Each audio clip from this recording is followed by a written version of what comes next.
You fucking feel me? Show is fucking Thursday night. You know what that means? Is Wrestle with Knuckleheads. We got Shown Up in the building, who's shown up on time, every time, all the time. All the time. Whoa. That's right. Whoa. Don't lie to me. Dude. Every February 23rd, 2023, you showed up on time. There will never be another February 23rd, 2023, and you showed up on time on the most important podcast of the fucking day. You showed up on time with your boy Toe Tag, the Toe in the Show, talking about wrestling and all this other shit that might be happening here in this motherfucker this evening. You fucking feel me? Oh, Shit. yeah. My man got the fucking Bret Hart glasses. Hold on, wait. Let me take over the show real quick. You got the Bret Hart glasses on. I gotta put something on to show you I'm serious.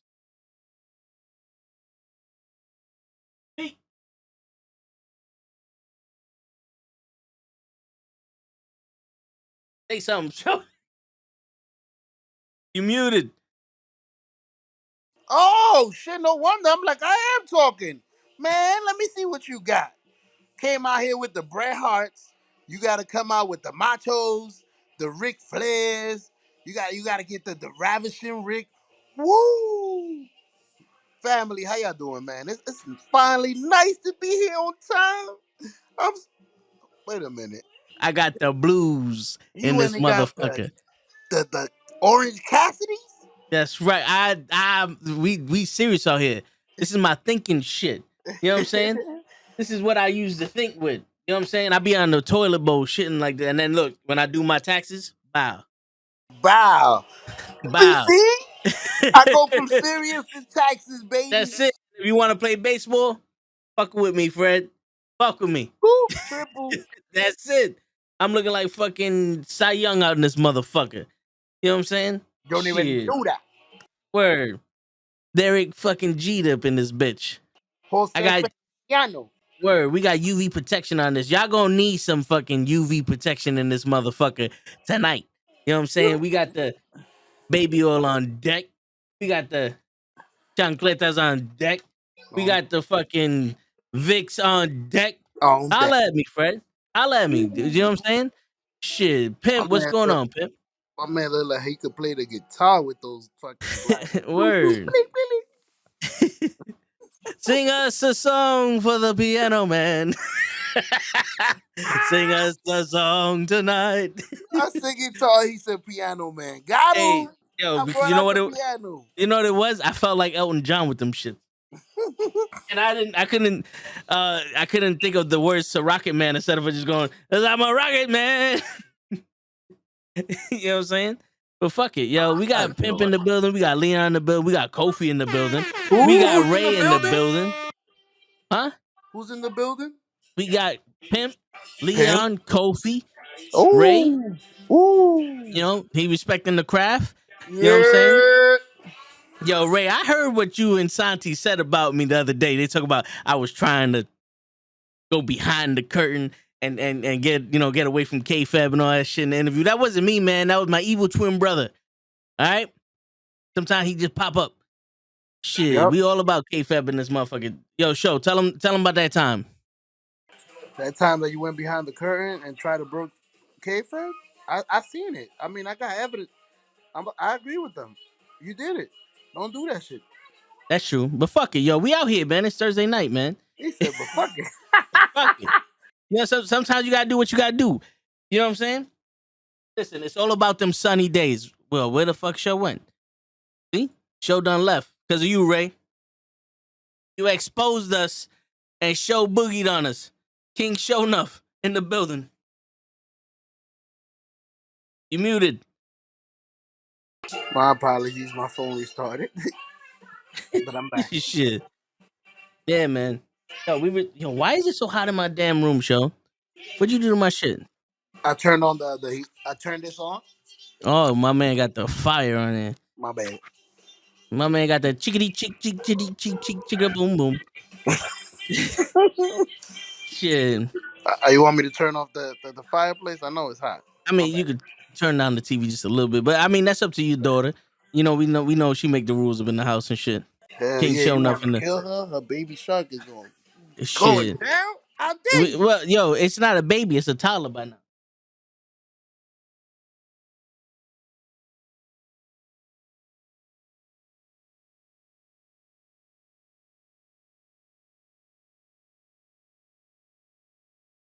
Shit, and then Show gonna mute himself again.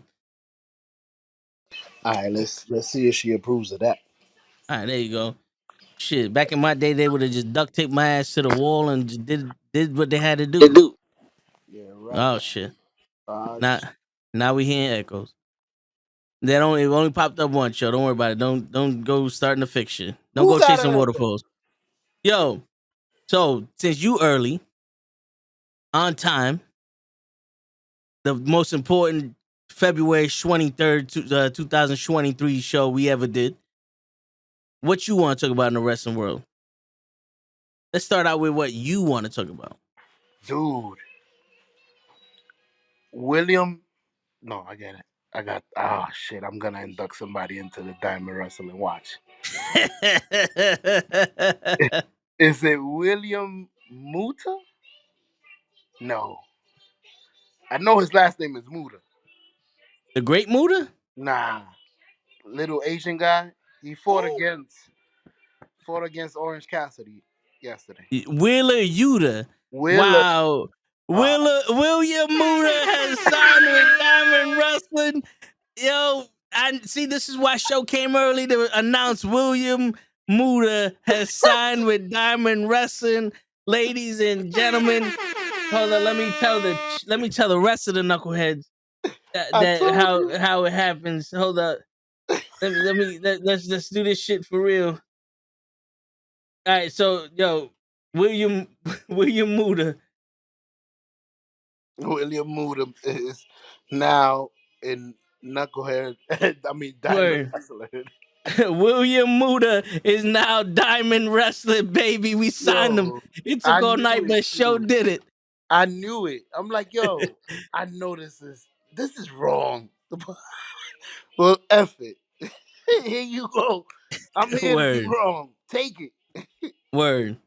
So Willa Wheeler, Willier wheel, Will like on the tire. Wheeler, Wheeler Yuta. Yuda It's like Yuka, you but not with the ka, but with the tur.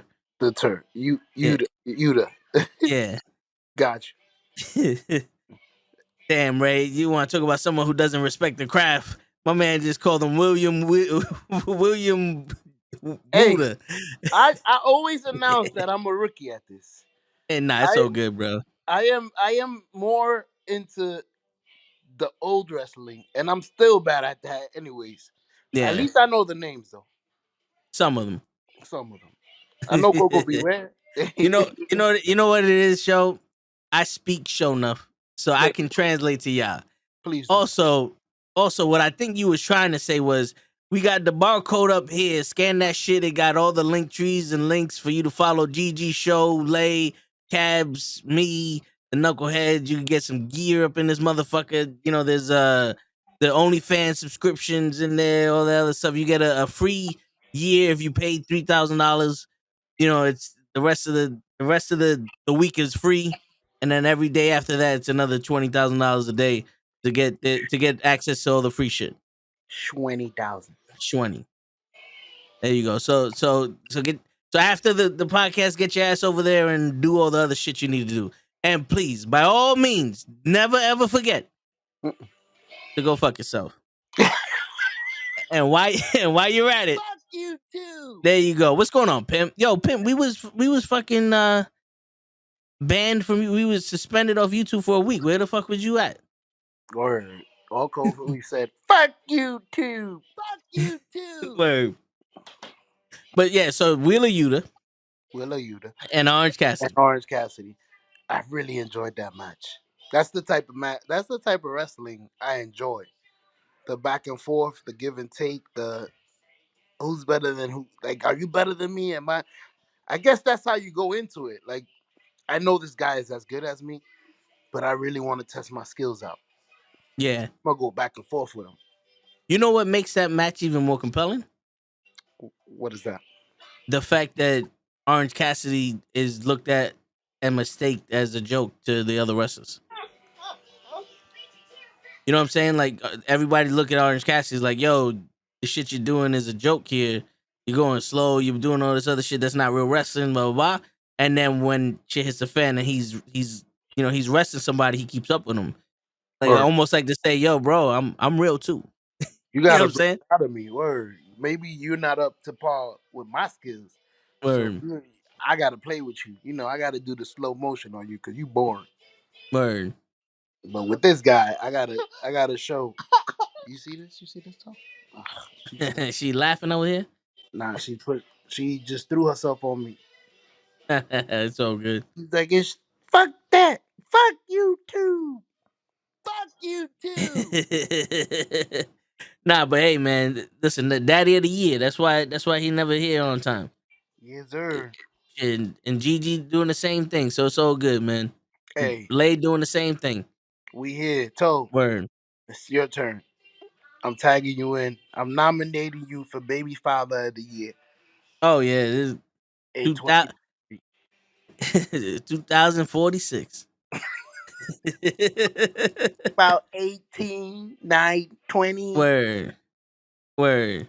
Damn. When when they come out 18 years old, so all I gotta do is say, get the fuck out my house. My man said, I'm going to go adopt one. A 22-year-old. Word. I adopted a man. Yo, I don't got to do nothing. You know how to use the bathroom. Mm-hmm. Yo, son, I need you to go work. We need 2 paychecks. Word. I'm just gonna yell at you from time to time. Word. I What made I up dinner. do? Who gives a shit? And pick up dinner on your way home. Damn, I love my son. Word. Drive me to work. Shit, yo, pimp. We analyzed the Giants Eagles game, and they banned us for a week. They saw the Giants game and they said, hell nah. You Yeah, fired. yeah. We did free use on the video, and we would have to take YouTube to court so that way they could not suspend us for a week. But all that sounds like you ain't got no money and you ain't making us no money. So Fuck you too. fuck Yeah. you. Fuck what you trying to do. Fuck your hopes, your dreams. Hide your kids, hide your wife. They out here raping motherfuckers. Correct. Word. So that's what happened. But yeah, man. Yeah, so that match was good. Yeah. I really, that's the type, like I said, that's the type of wrestling I like. Yeah, but see the problem with AEW is never the wrestling. Mm-mm. I It's told you. it's it's the what people the substance. You know what I'm saying? The storylines. Oh, bro. I was watching, I'm sorry to cut you off. No, go ahead. I was watching the Bret Hart story. Okay. I don't know. I finally started to watch it. And, bro, they had a storyline for almost 3 years. Compelling. Like it went from his brother to fighting the British Bulldog with his sister in there crying with the tears. My husband. Like the story was so compelling. Like I was watching it, I was like, 3 years of storyline. It went from over like I was like, wow, where did this go? Where is this? They use the excuse that us fans have a short attention span. Where that's not the case. The case is we don't like who you're we don't like who you're picking. You're handpicking people to push. Like you literally come out every goddamn month going, Austin Theory's the new guy. And we go, no, fuck that. And they go, see, they don't have an attention span. Instead of for just going, yo, people like Sami Zayn, let's do something with Sami Zayn. Keep him in the limelight. Let's do something with him. Let's get that heat going. Because organically we like Sami Zayn in the bloodline, right? People are like, yo, they're pushing more towards Jay. Let's go towards Jay. All right, let's do that. No. Fuck Jay. Fuck Sammy. We got fucking William Muda coming out this motherfucker. We know you don't know who he is, but he gonna be the guy. Now he's the United States champion. Now he's fighting for the world title. Now he's undefeated. Now he beat Goldberg. Now he's fighting women. Now he's on a ladder. And it's like, yo, bro, who is this man? Whose man's is this? Yeah, what? That's the problem. They say we got short attention spans, but I don't know about you, Show. I've been watching this shit for 35 years. My attention span has been the same. If you suck, you got to go. And they ain't worrying about no attention span when it came to Dominic and the Judgment Day and shit. Like, in all honesty, I don't know if people actually want to see Dominic versus Ray. I don't, because I don't think that match would be good. You know what I'm saying? Just like Ray is a fucking legend. Dominic ain't nowhere near that. You think Ray could carry that? Yeah. Yeah. I honestly think that they would have chemistry because Ray can work with anybody. Would his son be able to hold him? Like, yo, I'm gonna Hurricane Karana and do all this and flip over the rope. I need you to hold me. Yeah. Yeah, I think that match would work because Dominic, he did good with Seth Rollins when he first started. And if you put him in there with somebody that could lead him, he could, he'll be able to keep up a little bit. But I think Ray would be able to control that match. It's just I'm not invested in it.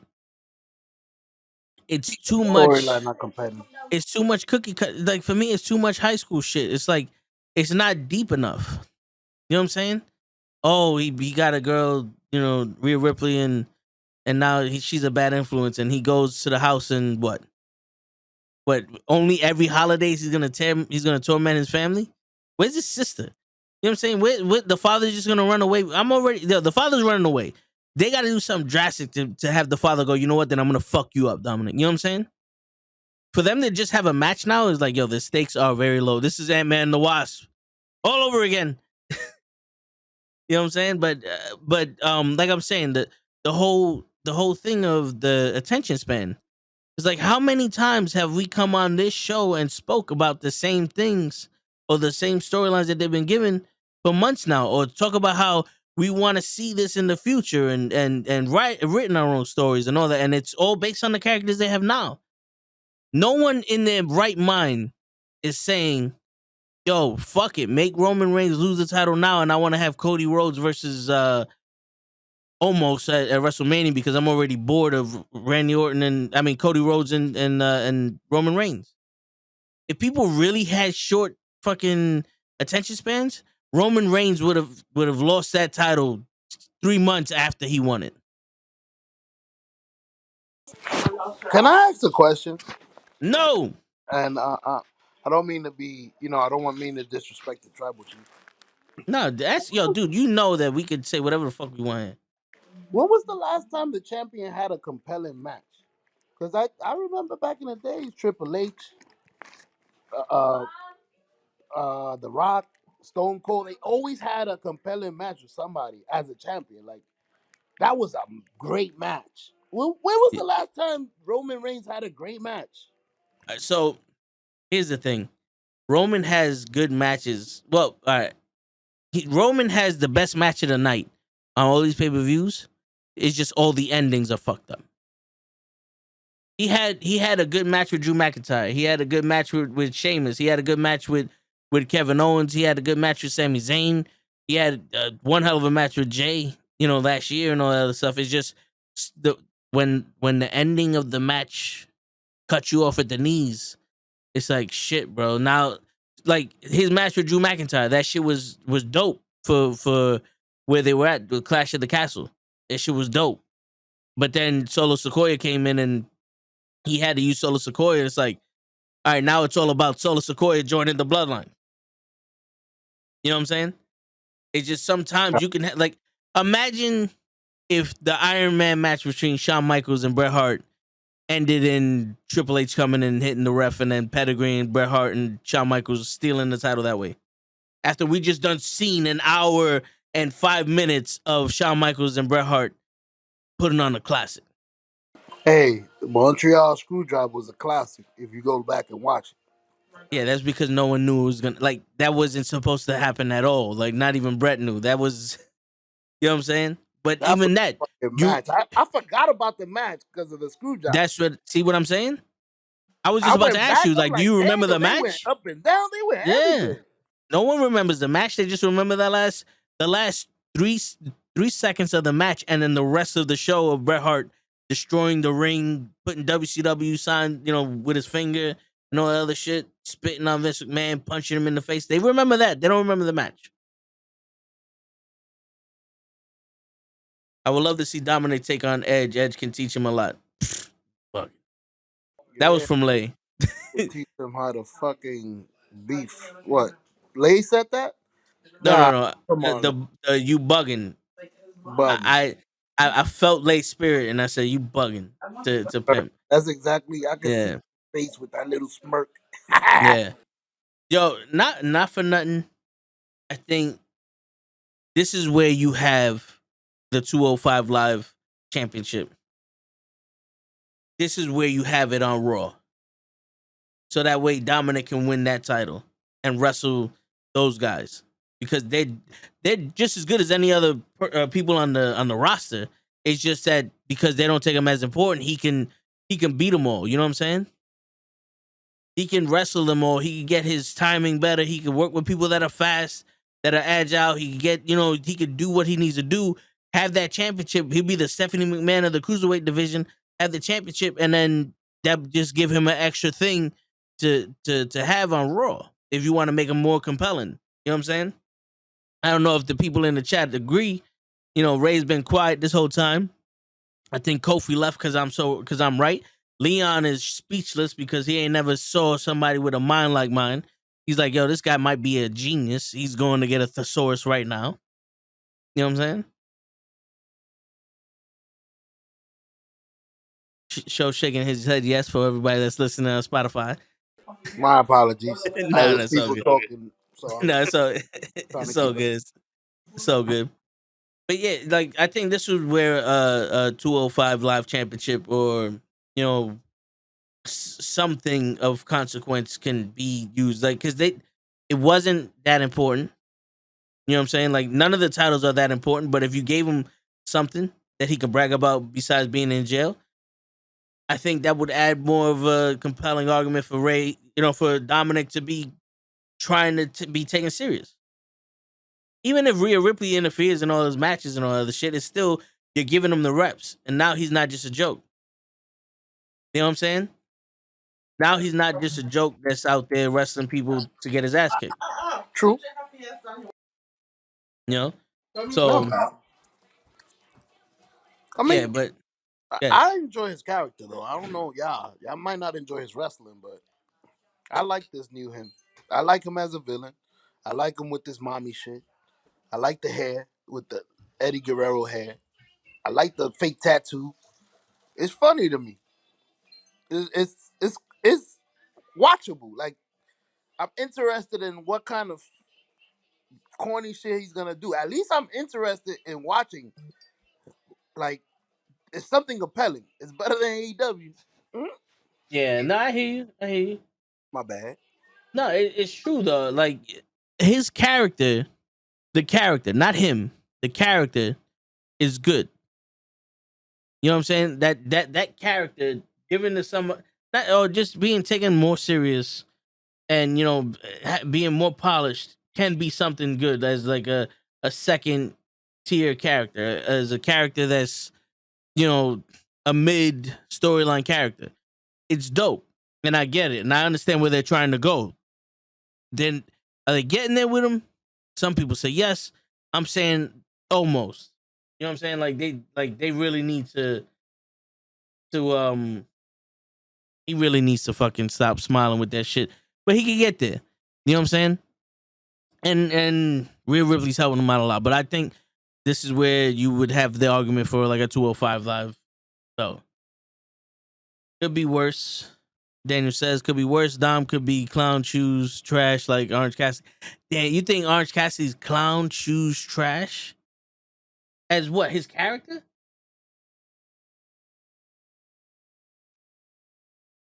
I don't think Orange Cassidy's character is trash. I just joined the stream. What are you guys talking about? Well, I started talking about Dominic Mysterio needing, like, if the 205 live title was still on Raw and he was the champion, I think that would help his character out. You know what I'm saying? Um, you know, they were talking about Dominic versus Ray. Like I said, I don't think right now is the time for that. Even though I think Ray can make it a good match, I don't think he'd be ready for that shit. And he's talking about the attention span. The attention span of the rest of the fans, how they assume that our attention span is short, but we've been following Roman Reigns for years, and everybody loves this shit because of what they're doing and all that. But it's just an excuse, It's all bullshit to keep. It's all bullshit to keep them having shitty ideas and like, oh, that's why we only do a 2-month run because these guys have a short attention span and yada yada yada. You know what I'm saying? But also, show started off saying that Wheeler Yuta, or in some countries they call him William Muta. He's the new signee for Diamond Wrestling. William Muta is Wheeler Yuta and Orange Cassidy had a good match yesterday. He liked that style of match. That's what he was talking about. And he's on his way to go downstairs so he can stream. So he'll be on in a few minutes.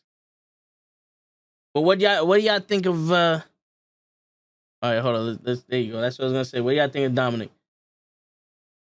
Let's see. Honestly, I think Dominic needs to go back down to NXT. Like the rumors were saying, Triple H was gonna do that with him. I wonder if they changed their mind at the last minute. Well, right now, Rhea Ripley's hot, and Rhea Ripley's taking Dominic with him. So to have him on NXT, I think will kind of ruin the momentum of Rhea Ripley right now. And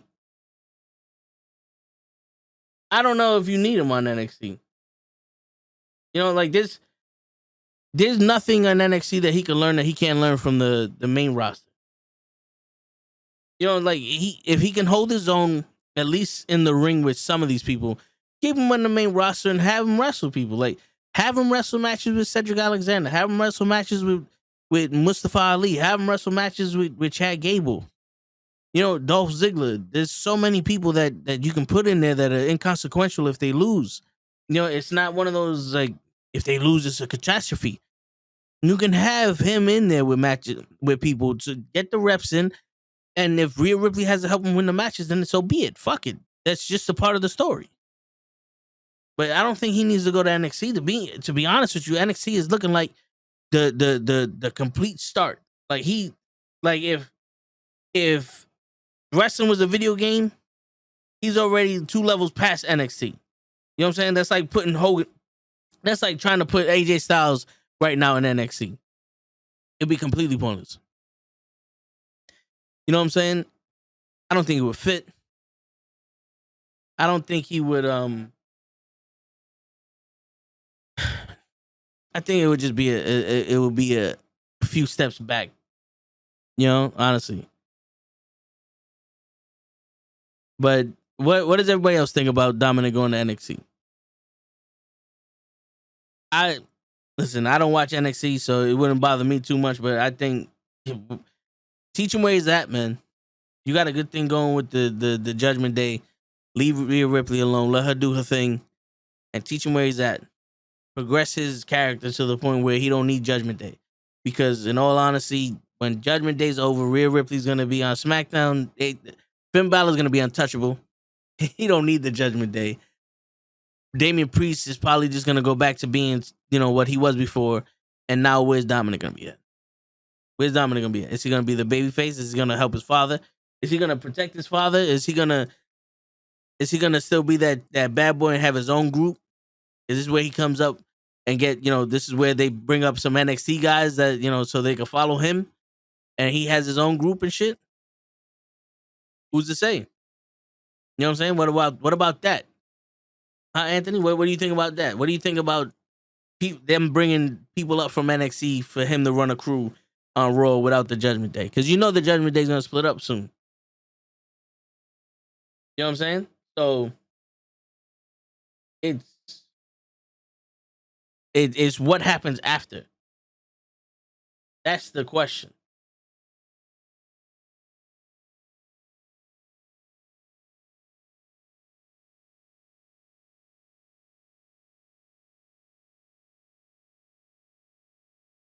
You know what I'm saying?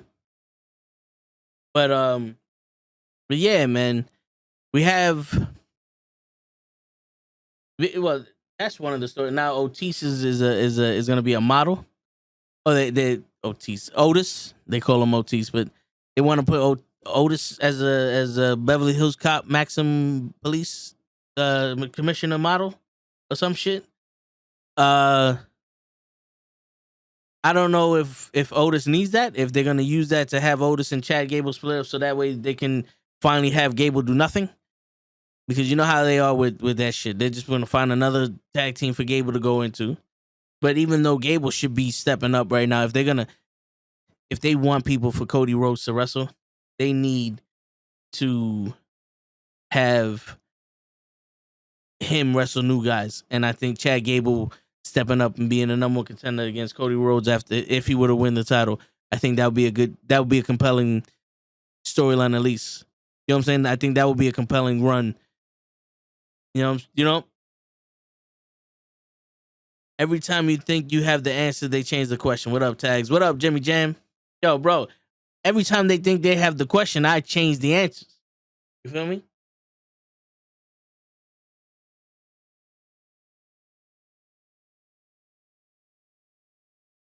But you know, if I can sit here and think of shit right off the top of my head, because I don't, honestly, I don't sit here thinking all day of what they should do. Everything comes straight from the top of my head based off of what I'm seeing.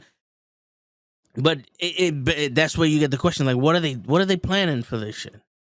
Are they singularly doing Roman Reigns in the bloodline and then just winging it for everything else? And now they're trying to do some shit with Cody Rhodes. Like, is that what the thing is? How did y'all feel about that promo with Paul Heyman and Cody Rhodes on Raw? That whole, he talked about his wife. He's talking about his father, then he talked about his wife. He's gonna talk about his kid eventually. Why are they trying to make this shit so fucking personal?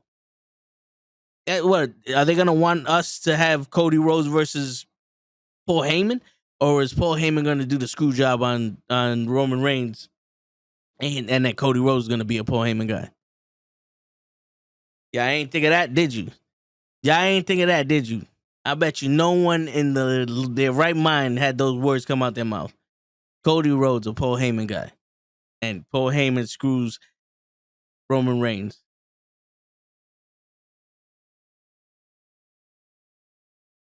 I know y'all people sitting there right now, your minds blown, oozing shit all over the floor.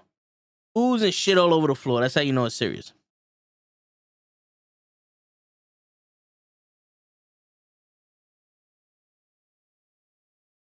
See, it feels that way. Seems like they're losing focus. Yeah. Yeah, because, I mean, in all honesty, you don't even need, Ray knows. In all honesty, they don't even need Paul Heyman to be showing up on Raw to do this shit with Cody. Like, I would have done this. So Cody Rhodes would have cut all those promos, and Roman would have been trying to deal with Sammy and Jay and all that stuff with the bloodline. And then maybe like 2 weeks out of the Light and Lips Crack. Yo, thanks, Curls. Yo, dude, I took the blur off, and I feel like this is a lot better for the background and shit. It looks a lot cleaner, right? But yeah, so they have Cody Rhodes just promo after promo selling the match, and then Paul Heyman and Roman Reigns trying to fix the bloodline and all that other shit. And like 2 weeks before WrestleMania, 3 weeks before WrestleMania, Cody Rhodes goes face to face with Roman, and Roman just looks at him and goes, "Who are you?" You know what I'm saying? Like, you spent this whole time talking shit, and who are you? What am I doing here? Who is this guy? Why is he here? And Paul Heyman goes, "Oh, you're supposed to wrestle him at WrestleMania. He won the Royal Rumble." What? He won the. All right, then let's kick his ass at WrestleMania. All right, and then just walk out, and then be us like everybody and like, holy shit, my man ain't even. He disrespected Cody Rhodes, and now Cody Rhodes is, you made it personal, and blah, blah, blah, blah, blah. You disrespected me, and this. You know what I'm saying? I think that would be fucking dope, because in all actuality, Roman got bigger shit to deal with than fucking Cody Rhodes talking about his fucking dad's legacy and Paul Heyman trying to fuck his wife and all that shit. He got to worry about his cousins. He got to worry about Sammy. He got to worry about Kevin Owens. He got to worry about keeping the bloodline together, especially so far out of WrestleMania. You know what I'm saying? He's like, yo, I fought Brock Lesnar 18 times in 1 month. You think I care about Cody Rhodes? You know what I'm saying? Like, that'd be fucking dope. It'd be something different. It'd be something refreshing. Cody Rhodes is is fucking having the story life, you know, the fucking storyline of his life in his head on his own. And then Roman bursts his bubble and goes, I'm sorry. Who you supposed to be? I'm here to confront the guy I'm wrestling at WrestleMania. Who you? You know? I think that'd be dope. Because we all know who Cody Rhodes is. We all know the legacy Cody Rhodes has, the family ties that he has and all other shit. Cody Rhodes is not a person that you ask, who are you again? Especially nowadays. But with Roman doing that, it would make Roman look like so much more like a dick and so much more powerful. It'd be like M. Bison when Chung Lee told him that story about the farmers and all other shit. He goes, oh, see, for you, it was this glorious day. For me, it was Tuesday. You know, I think that would be the fucking hilarious. And you don't have to worry about bringing his wife in, his father in, his brother in, his mailman in, the guy who pumps his gas. You don't need to worry about putting the fucking brand names of the tires in this shit. You don't have to make it so goddamn personal that I don't even want to watch this shit no more. You know what I'm saying? Oh, hold on, wait. Daniel, to answer your question, I don't like anything about Cassidy, his gimmick, what he does in the ring, none of it. He's a goddamn parody and a cliche. Damn. I feel you, Daniel. I feel you. To be honest, what I didn't like was the side-by-side promo of Cody and Sammy. If you go back to it, they're almost the exact same size, it seemed, which comes off optically bad as that was this. Wait, hold up. Which, oh, okay. So having Cody Rhodes stand next to Sami Zayn, showing that he's the exact same size as Sammy, and then saying that Sammy's too small for Roman is like Cody's too small for Roman. I feel you. They made a little mistake with their promos, with their producing of the shit. I get it, which is true. But Sammy's shown that he could hold his own with Roman Reigns. And if there's anything that we've learned from the moment Cody Rhodes stepped foot back into WWE, is this motherfucker's RoboCop. He's Cobocop. Cody RoboCop. He's Cobocop, and he's here to stay, and he's impenetrable to bullet speeds and Superman punches. This motherfucker can't get hurt. He's the John Moxley and Dan Bryanson of the WWE.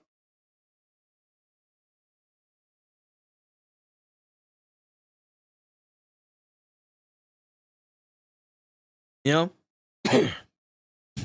But that's one of my criticisms of him. He does too much.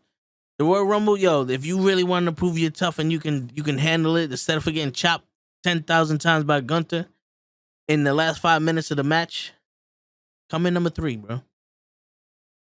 Come in number 3. Come in number 5. Come in after Bobby Lashley eliminates Brock Lesnar. Don't come in number 30. Because to me, it's like you just missed the entire Rumble, and now you're trying to prove something with Gunther. If you'd have missed the entire Rumble and eliminated him normally, it'd have been fine. You know what I'm saying? But there's this little thing, like the whole Hell in the Cell shit. The whole match, he's getting his ass kicked. He's going after the chest. He can't lift his arm, but now all of a sudden he could do 17 crossroads back to back to back, and there's no problem. You know, like, come on, man. Like, make me believe you're hurt. You are hurt, and I still can't believe you're hurt. You know what I'm saying? That's the problem. That's the problem I have with him, Moxie, and Bryanson, and more, and others I can't name off the top of my head right now. You know? That's the problem I have. but I think Roman can work with Cody, because Roman's a different match. You know, I'm just waiting for a truly long feud once more of Seth Rollins versus Roman. He's the one that needs to take the belt off him. He's arguably the best worker. He's progressed ridiculously. Yeah, but Seth Rollins is now a joke. I don't think Seth Rollins is their best worker. I think they're using him to do the most shit. You know, I think they could have done the same thing with Finn Balor. They could have did a lot of shit. It's just he's their go-to guy, their last second guy to do shit. None of the shit that he's done made sense. You know, like logistic wise, like none of it made sense. Like him wrestling Roman Reigns at the Rumble last year made no sense because he just came off of a 4-month losing streak, but he's the number one contender. Him fighting Austin Theory 17 times in a row makes no sense. Him fighting Logan Paul at WrestleMania makes no sense. You know, if he were to fight, you know, Theory and let Theory go over at WrestleMania to pass the torch to Theory to show that Theory's one of those guys at WrestleMania, I think that would have been a bigger deal than him wrestling Logan Paul. He's wrestling Logan Paul, they're wasting him.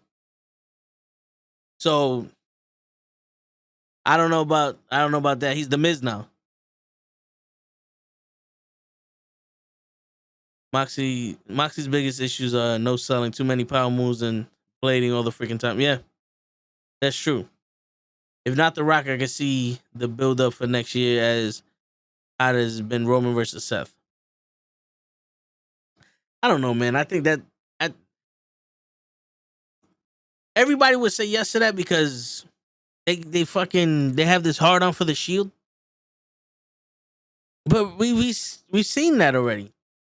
We've seen that already. Seth Rollins has been the main guy that gets whatever everything got handed to him, and I don't want to see more people get handed to him.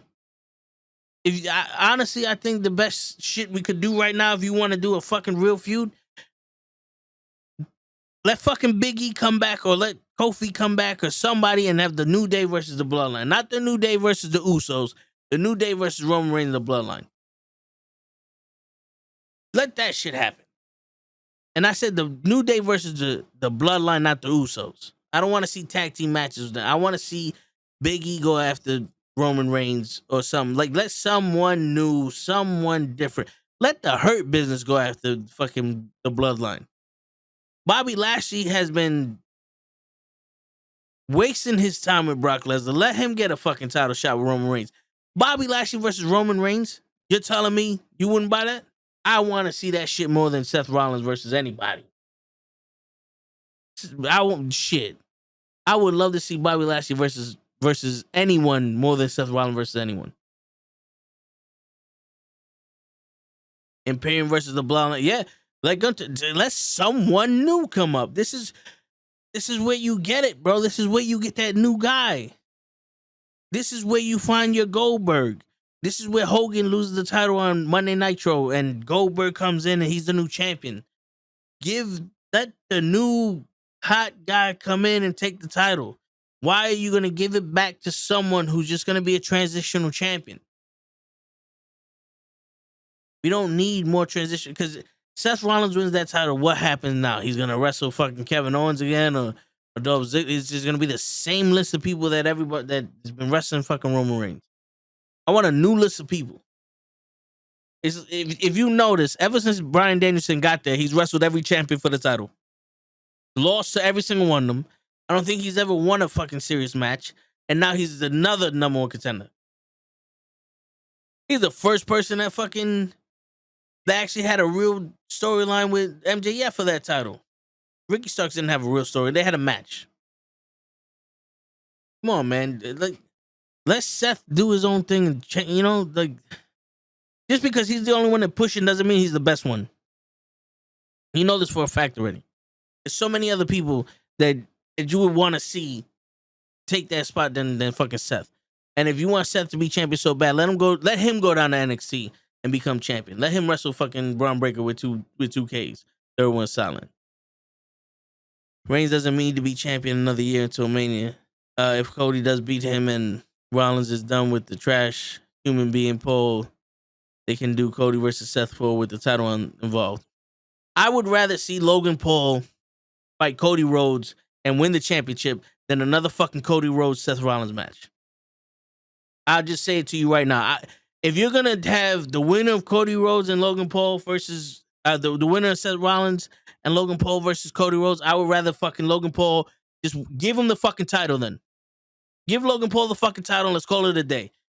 Give Logan Paul the title and let's go watch fucking Mexican wrestling, Triple I, for the rest of our lives. He should not be at WrestleMania. Seth Rollins should not be wrestling fucking Logan Paul at WrestleMania. That should not be happening, especially if you want to put him in a fucking title match with fucking Cody Rhodes or Roman Reigns. How dare you have the fucking gall to use the word Seth Rollins getting a title shot while he's wrestling Logan Paul? He's wrestling Logan Paul, and then you want to say he should get a title shot. Get the fuck out of my face. Bobby Lashley's having a feud with Brock Lesnar. That's going to lead nowhere. But this man's wrestling a goddamn YouTuber, and now he's getting a title shot? Man has 3 matches. He's getting a title shot off of that? When are we going to fucking stop with this shit? You see?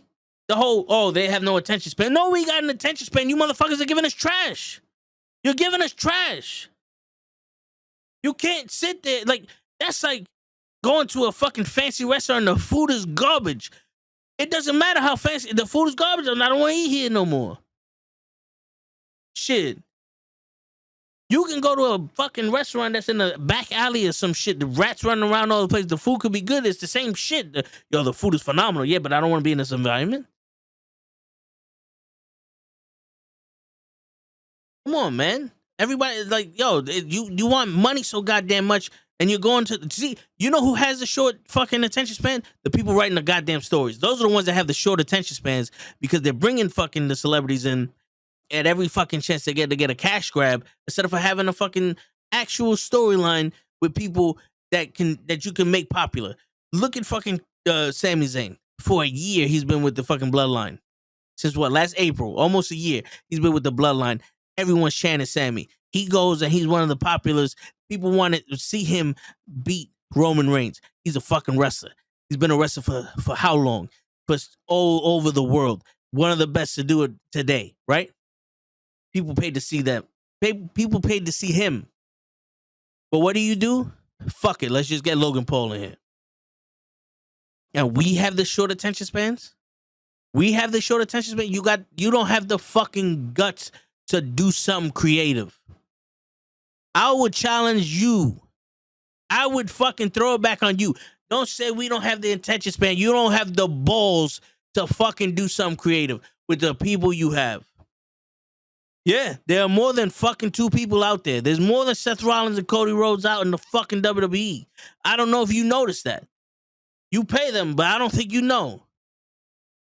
And there's more than just fucking Bad Bunny and Logan Paul in the fucking world. How many times do we need to see this motherfucker at the fucking the Blood in the Sand or the WrestleMania? Come on, bro. Get out of here with that shit. Get out of here. Just because he watches a couple Hangman matches, now all of a sudden I gotta be impressed? I gotta be impressed because he can flip over the rope. Oh yeah, big shit. Whoop-de shit. Flipped over the rope. Okay. Wow. Hold on. Let me get the real people to fucking clap for him. Come on, man. What's going on, normal guy? You late. Shit.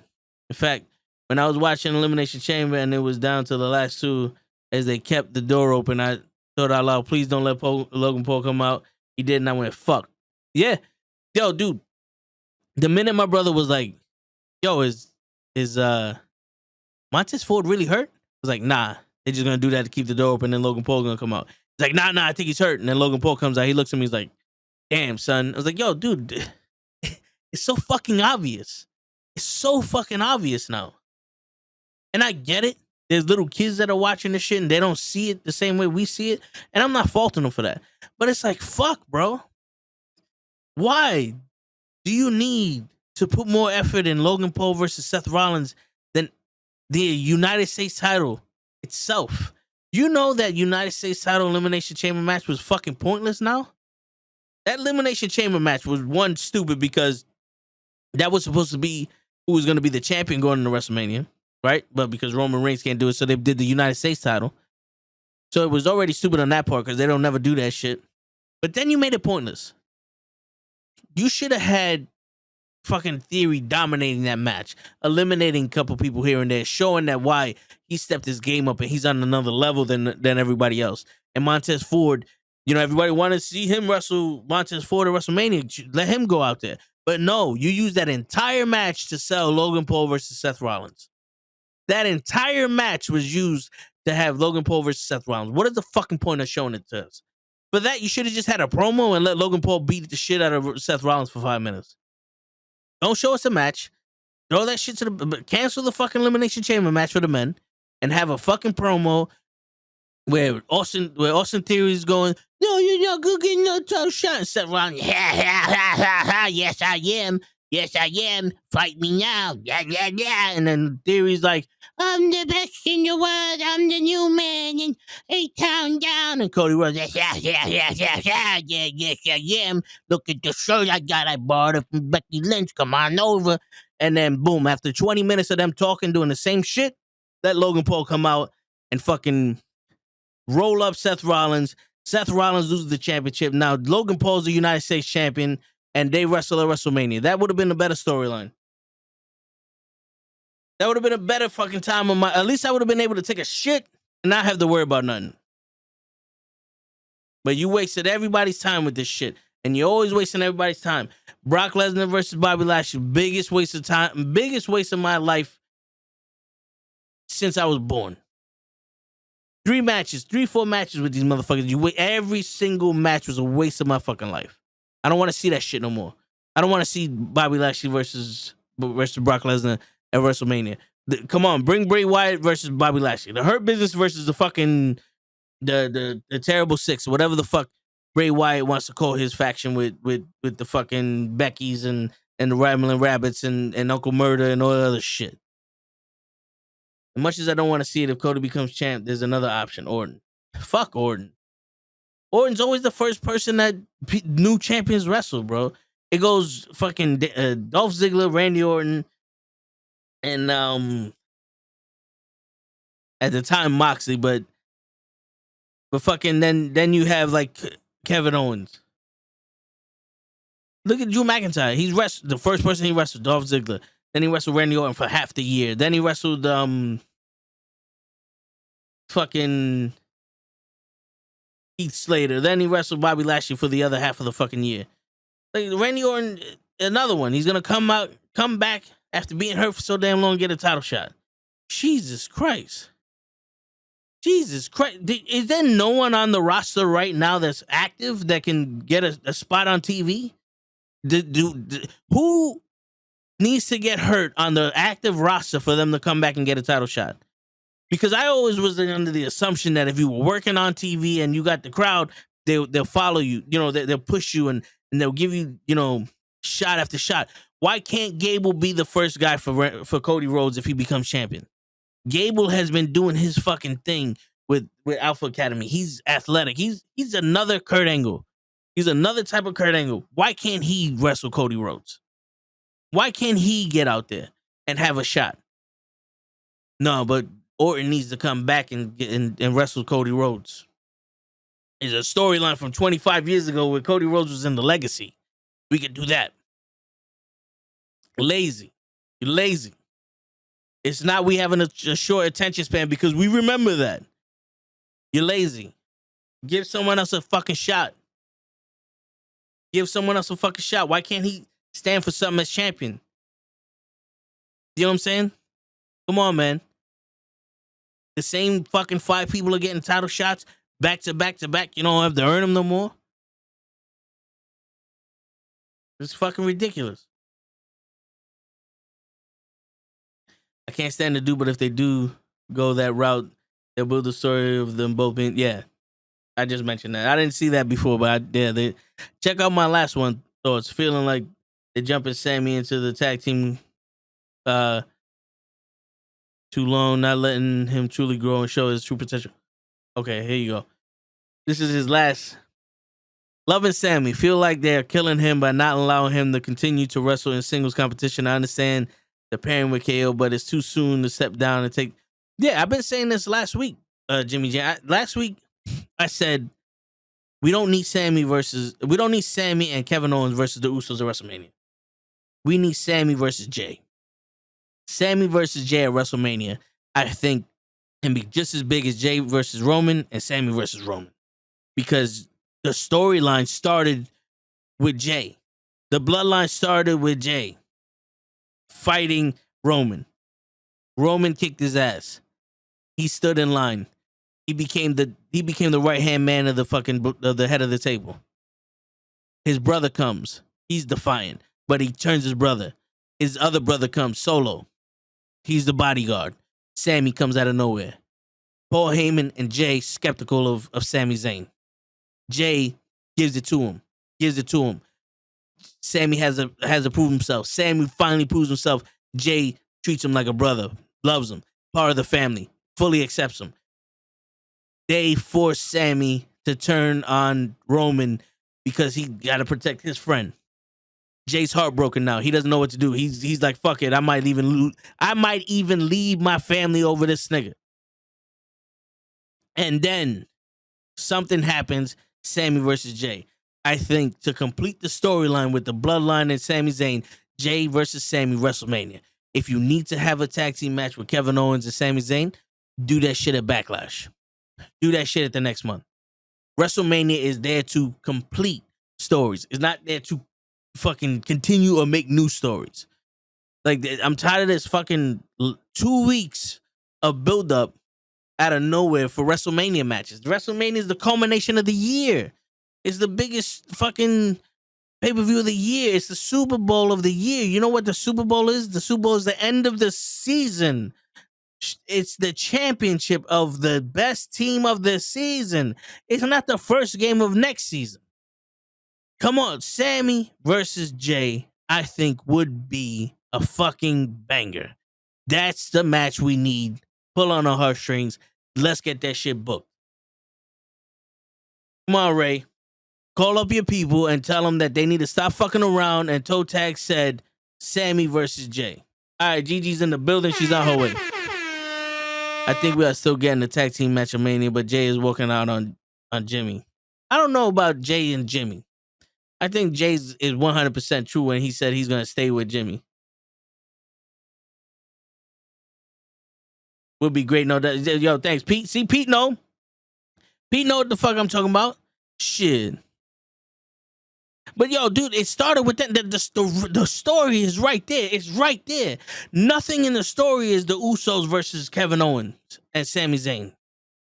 You know, like, oh, because they be the story would be Solo versus Kevin Owens. You have Solo versus Kevin Owens because Solo's been the right-hand man of Roman Reigns. He's the guy that cost Kevin Owens all those shots. He's the one that fucked up Owens. Let Owens get his get back on Solo. You have Solo versus Sami Zayn, Jay versus Solo versus Kevin Owens, Jay versus Sami Zayn. Boom, we got it right there. Write that shit in the book. Stop asking questions. We already done with it. Sammy versus Jimmy. Which corner Jay will be in, and Jay attacks Sammy and leads to them at SummerSlam. I got a good one for you. Rehashing an idea. Free Birds rule. Sammy. Free Birds rule style as Sammy help. Wait, what? Hold on. We need a better. We need you to write that a little better. Every time Zayn tags in, Jay tags out. Eventually drops the. Oh, you don't want these motherfuckers to touch, huh?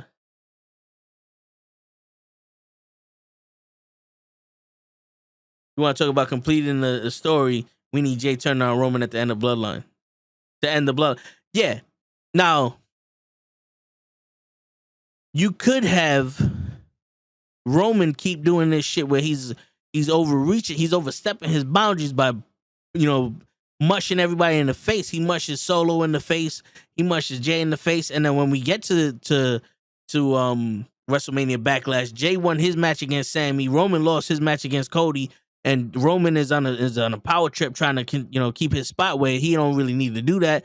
And then they turn their back on Roman, and you have Jay versus Roman at Backlash, and let Jay beat Roman. And then you could have Jay, the new head of the table. Roman gets to go chill for like 6-7 months, on his yacht because he wanted that lighter workload, and let Jay wrestle fucking Cody Rhodes. While Jay and Roman are doing that, you have Cody Rhodes and Chad Gable. Cody Rhodes and Chad Gable with their little rivalry.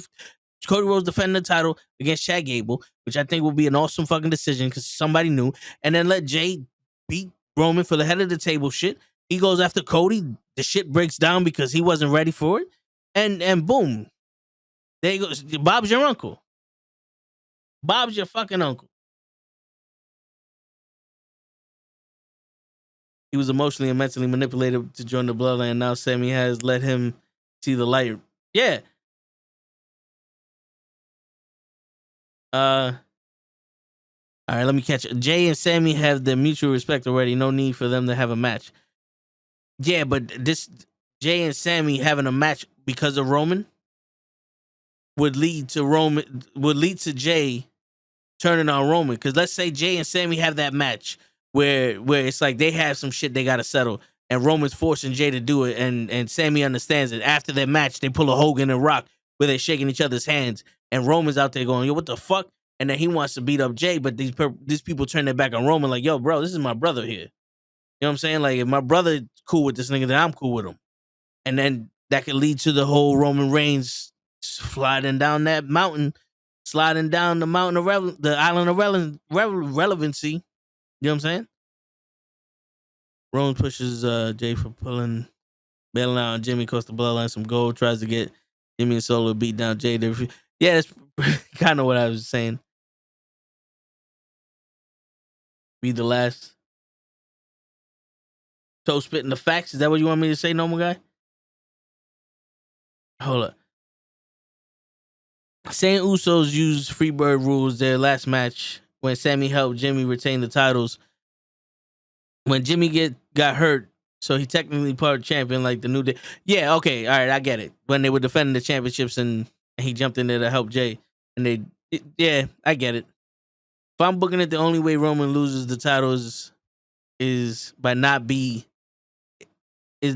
by being beat, but by the bloodline turning their backs on him after all the manipulation.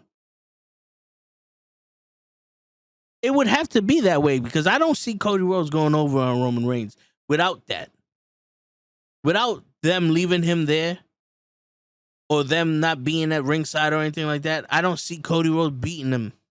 But he's going to do 52 fucking crossroads and beat Roman Reigns like we've seen that shit already. That's kind of boring. That finish is played out. The 18 back-to-back, crossroads. You're Matt Hardy at this point. None of your finishing move work. Get another one. You know what I'm saying? I see that. But then see now when they turn their backs on Roman, where's Paul Heyman at?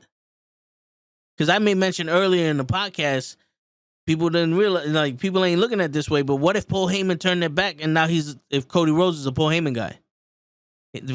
Paul Heyman does a Sunny and he goes with the titles. It gets Paul Heyman out of the Usos and Solo dynamic, so now they're a trio. Roman feels betrayed and he can go home. He can pack up his bags and go home for the 6 months, when SummerSlam comes out, and he could come back at SummerSlam to challenge whoever the fuck he wants as a new person.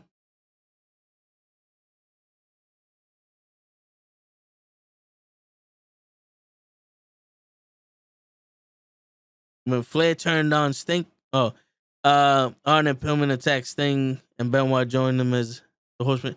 Yeah. Hold up. Cody beating Roman straight up makes no sense for 2 reasons. True. All right, let's see. The reason number 1, the way Roman has been booked, he's beating everyone. True. Yeah, Roman is looking unbeatable right now. Especially with the bloodline behind him. There needs to be a crack in the shield of the bloodline for them to have that. And the only way I can see Roman losing is if they brought up a Goldberg-esque type guy. Because Hulk Hogan lost to Goldberg, but we believed Goldberg was that guy to beat Hogan at that point. All right, hold on. Let's go to number 2. 2, Cody has no real momentum. His injury halted it all, and now they are trying to manufacture it too quickly and non-organically. This is true. And the whole promos with him and Paul Heyman, they're getting bland. Like Paul Heyman, Cody try to knock Paul Heyman off his game with the whole father shit. The first promo, because you could see Paul Heyman's like, where the fuck did this come from? But he turned it around and he used it against Cody, and it was dope. But now with the whole, oh, you got to do this, you got to do that, like telling the work schedule to the guy if he becomes the champion, and you're never gonna see your kids, but you know he's a happily married man, so I'll talk about your wife. That to me is like, all right, that's weak. That's weak. Come on, we could do something better than that. I think it would have been better if Cody would have said his shit and Roman's dealing with the bloodline, and like 2-3 weeks before WrestleMania, Cody goes straight to face to face with Roman, and Cody says his thing, and Roman looks at him and goes, "I'm sorry, who are you? I thought I was supposed to be talking to the guy I'm wrestling at WrestleMania. Who are you?" And Paul was like, "That is the guy you wrestling at WrestleMania." He looks him up and down and goes, "This little guy? I'm wrestling this little guy? Oh, I'm gonna smash him." And then just walks out of the ring like, "Yo, let's go deal with Jay. Let's go deal with Jay. We got bigger shit to deal with. This guy's light work." You know what I'm saying? I think that's where we would need to be. I think that would be a stronger story, because then you have, Cody like rattling the troops and all other shit, and then Roman just shuts his ass down. And then you can have that underdog is like, yo, he ain't a threat. Like, what the fuck? Cody ain't shit. But then again, that would lead Cody to be doing extra shit. I don't like all this shit that Cody's doing. Is doing extra shit. I would have Cody lose the Rumble as the last person eliminated and win Money in the Bank. That would have given him time. Yeah. Yeah. I would have did that. As a bias, I would have had Bobby Lashley win the Rumble. You could have had Bobby Lashley versus Brock Lesnar at Elimination Chamber for that shot. Bobby Lashley's about to beat Brock Lesnar. Brock Lesnar don't want to lose like that, and he fucking nut shots him. They get disqualified. Bobby Lashley takes on Roman Reigns at WrestleMania, and you have Bray Wyatt versus Brock Lesnar. And Bray Wyatt can have a whole story about how Brock Lesnar's afraid to tap out or afraid to lose, and he lost his edge and all his other shit. Because Bray Wyatt called him out. Bray Wyatt called him out on SmackDown, so I don't know where that came from. I don't know how he assumed that shit was going to be over. It was like they told us, at the Elimination Chamber, this shit is over. Which, the way they did that match, it should be over. It should be dead, never to be said again. Never to be seen again. It should wipe every single match that Bobby Lashley and Brock Lesnar has ever did off of the face of the fucking network, the Peacock. Wipe it off the cock, wipe it off the network, wipe it off of history. Benoit that shit. Because they wasted a fucking time with those fucking matches. Horrible. It was ridiculous. I've been wanting to see Bobby Lashley versus Brock Lesnar for almost 20 fucking years. And this is what you do. This is what you can get the fuck out of here. I would rather Goldberg versus Undertaker again. At least they tried.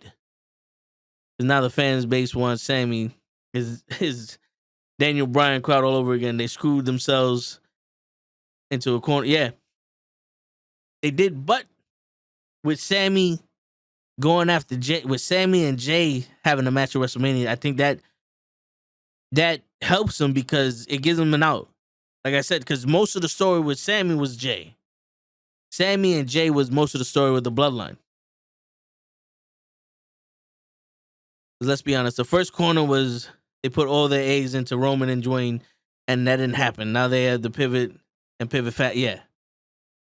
Yeah, because that's all you heard about was Roman and Rock for WrestleMania since last year.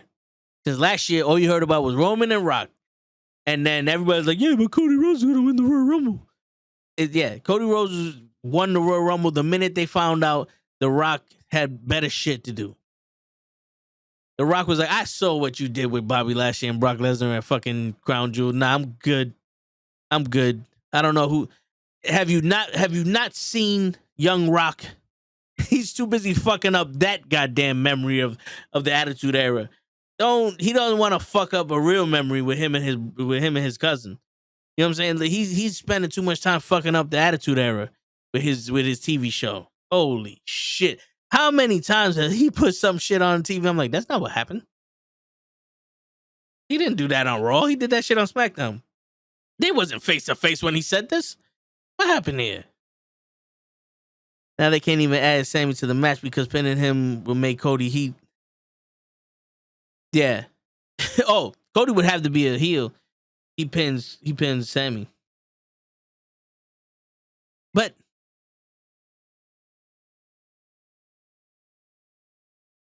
I don't know, man. It feels like the crowd in the WWE is a bunch of pussies. Nowadays, I feel like they're a bunch of pussies. They're not gonna do nothing. The Cody Rhodes is gonna win, and everybody's like, we wanted Cody to be champion anyway. Like, fuck everything. Yo, Pete, they're talking about Seth Rollins becoming #1 contender. He's wrestling Logan Paul. How does he get a title shot? He's wrestling Logan Paul, bro. Seth Rollins should have been wrestling fucking Austin Theory. Seth Rollins should have been wrestling Austin Theory to show that Austin Theory's the guy and make the United States Championship relevant better again. Not just a fucking piece of bling that somebody wears and now says, oh, I'm the United States Champion, I'm the best.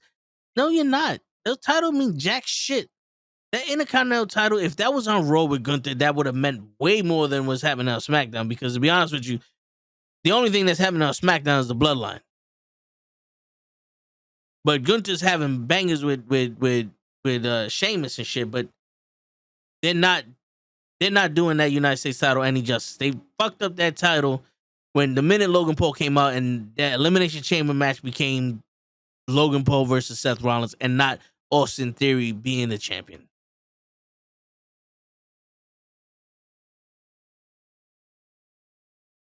That's what they're doing. They're putting all their eggs in fucking Logan Paul and Cody Rhodes. And they didn't even have eggs in those baskets until 2 weeks ago. Because now they want to talk about, Cody Rhodes is number 30 because they didn't know if he was going to go or not. Oh, shit like that is not a last-minute decision. Shit like that is not a last-minute decision. You know when you're 100% when you come back from an injury. And if you ain't 100% and you decide to come back, that's on you, player. You know what I'm saying? You wrestled with that shit completely tore off. That shit don't impress me. Okay, you want to do it, then do it. But I'm not going to sit here and be like, yeah. Hardcore Holly wrestled with a broken fucking forearm against Kurt Angle. Oh, was it? Yeah, it was Kurt Angle. I think he did the moonsault on him, broke his forearm, and he wrestled. He's tough somebody. Yeah, but we're not sitting here saying he should be champion for that. He decided to wrestle. Good on him. Good shit. But that don't mean you go to the front of the line and become champion. Tired of this shit. Yeah, people are giving too much credit to some shit that don't need to be criticized. Yeah, that's right. I'm making up words as we go, Pete. I could have been an announcer. I'm making up words as we go. I'm a thesaurus. I make shit up. I'm Webster's thesaurus. Thesaurus. Fuck it. We'll do it live. But yeah, man. I'm tired of this shit. And they need to stop fucking around.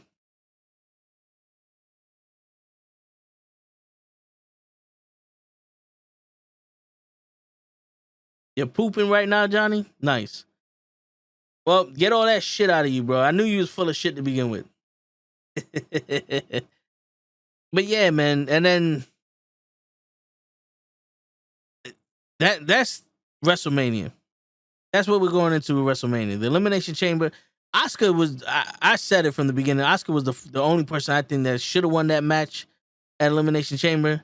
And she won. It was dope. But then she has a match with Nikki Cross. And don't get me wrong, it's always good to see that they're letting Nikki Cross wrestle. And she's not a joke. But I don't think that match should have happened the way it happened between Nikki Cross and Asuka. I think Asuka should be having matches where she's winning convincingly. He's not having a fucking 20-minute match with somebody that might be able to beat her. Asuka's supposed to look unstoppable right now. She's supposed to look like the new coming of the NXT Asuka, where she was undefeated. You know, because right there, what you shown was a kink in Asuka's armor, and that Bianca Belair may have a chance to win. And we need Asuka to seem like she don't have no chance to like Bianca Belair don't have no chance to win. You know what I'm saying? Because once Bianca Belair has a chance to win, and Asuka just seems like regular Asuka with face paint, and be like, don't get me wrong, they're gonna have a banger match. Don't get me wrong, but for the belief, sell the goddamn thing. Always be selling, right? That's one of the rules that they said on Young Rock. Work the gimmick. Come on, man. Make me believe Asuka's gonna take the title from Bianca Belair at WrestleMania. Because if she does, we're gonna be shocked, like, oh shit, she took the title. If she doesn't, yo, Bianca did her thing. She had to step up her game against Asuka. Because yo, it's looking like they were gonna give it to Asuka. You know what I'm saying? I still want to be able to sit here and go, I don't know who's gonna win this match. And not be like, well, next month, he's supposed to be wrestling Joe Brown. So there's no way he can win. I mean, there's no way he can lose. So I just want to see if they put on a good match. Because that's not what wrestling is supposed to be like. Wrestling is not supposed to be us going, well, next month he's wrestling such and such, so he's going to win. I just want to say good. No, wrestling is supposed to be he can lose. Right, Gigi? Mm-mm. I'm not agreeing with anything I did not hear. We're not doing that. I don't know who the fuck you think I am, but we're not doing that. Okay, so what I said before you came on was that they need to make us believe that the champion can lose and not be like, well, he's supposed to be wrestling Cody Rhodes the next month, so there's no way he's going to lose the title this month. So I hope it's a good wrestling match. I want to go into every match thinking, yo, Roman might be able to lose this match because we don't know any future plans. Like Asuka, I want to believe that Asuka can beat Bianca Belair at WrestleMania. I think she can. I think she will. I think it's overdue that we have a new women's champion, and I know that's an unpopular opinion. Because Bianca Belair is just absolutely fucking great. But at this point, I feel like Bianca Belair has beaten almost every woman on the women's roster, even including Asuka. And this is like pre-crazy clown Asuka, right? We're just Asuka. Yeah. But this is a different Asuka. So I feel like as a refresher for the women's division, Asuka needs to be the new women's champion. Now, this is another thing. I personally don't want Asuka to talk anymore. I need somebody to be a mouthpiece for Asuka. Word. And I think I said this before. Like, I need somebody to speak for Asuka because, like, somebody find me Mr. Fuji 2.0, please. Something. Algo así. Yeah. We need somebody like that for her. And not to say that I feel like we need somebody that's going to cut a better promo or that would deliver a better promo than Asuka would. Because my problem is with Asuka as a women's champion is not her fighting skills, but her promos. It always makes me feel like she's just never... She keeps saying no one's ready for Asuka, but promos... Asuka's not ready for promos. Yeah. Big promos. I think Bianca Belair should lose the title. And I think it is believable. And as for Roman and Cody, we made mention to that. Pete was in the chat, and we both were saying that the only way is believable if the bloodline turns their back on Roman. I kind of have to agree with that. I feel as though, in all honesty, it shouldn't be Cody Rhodes to dethrone the Usos, the tribal chief, the tribal zaddy chief. It should be Jey Uso. Jey Uso should be the one to dethrone Roman Reigns. And that's true. That's that. That's that. Keep it in the bloodline. But let a different alpha male of the bloodline run wild. Now, here's the thing. We've seen main event Jey Uso. But ever since his brother came back, he's been put in the same vicious routine that he's been put in, which is in the tag team division. Yep. And even Roman made mention to that when Jimmy first came back. You remember when Yep. Roman was like, before you was just, which one is this? Now you're Jey Uso. Right. But now we're getting back to that, you know? But in a way, we were back to that. Let me correct this. We were back to that. Until Jay decided to walk away when the beatdown of Sami Zayn happened. There's just so many different ways of how this can play out because we're not done with Sami Zayn. And there's no plans on doing a triple threat, which I really feel like they should, but it's not gonna happen. Damn. Because I feel like I feel as though is that WrestleMania is kind of already written for us, right? Yeah. Where it should be a triple threat, but we're not gonna get a triple threat. We're gonna get the reunion of KO and Sammy, who are planning to dethrone the Usos. And it's going to happen that way where Jey Uso might start fucking up Kevin Owens. And then Sami Zayn is going to have to get in between. Yeah. Yes, it is Andrade and Eddie Guerrero on my shirt from Dream Match Wrestling. Shout out to Dream Match Wrestling. Yes. Word. Our favorite, and if you want on GG for the win gear, that barcode up there, you could get all those links to the gears of the Knuckleheads and GG for the win. She got some crazy ass shoes there. Some what you got? You got strollers, you got socks, you got book bags, you got headphones. We got stickers, we got t-shirts. We're gonna come out with leggings. We're gonna come out with boxes. That way, you know, you whip out your dick for the win. It's gonna be like, for the win, haha, and your penis pops out, and then that's it. And then your shorty will go for the win. She'll go for it. She'll gobble it all up. That's right. Oh man, what's good, Circle of Debate? How you doing? What's going on, bro? Oh man, but yeah, no. Jey Uso should be the one to dethrone Roman. Cody should lose. Cody should lose. Cody's going to win. He's right, but I don't want that. I don't want it either. There's a few things at WrestleMania I don't want. I don't want Cody winning. I don't want Seth versus Logan Paul. I don't want the Usos versus Sami Zayn and Kevin Owens. I don't want another Bobby Lashley Brock Lesnar match. Oh my god! How many times can we fuck this up? How many times can we fuck this up?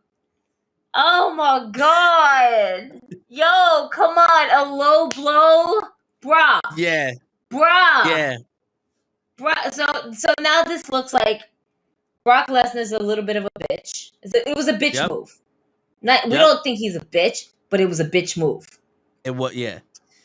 And only for what? For us to continue this series where we all see it's happening.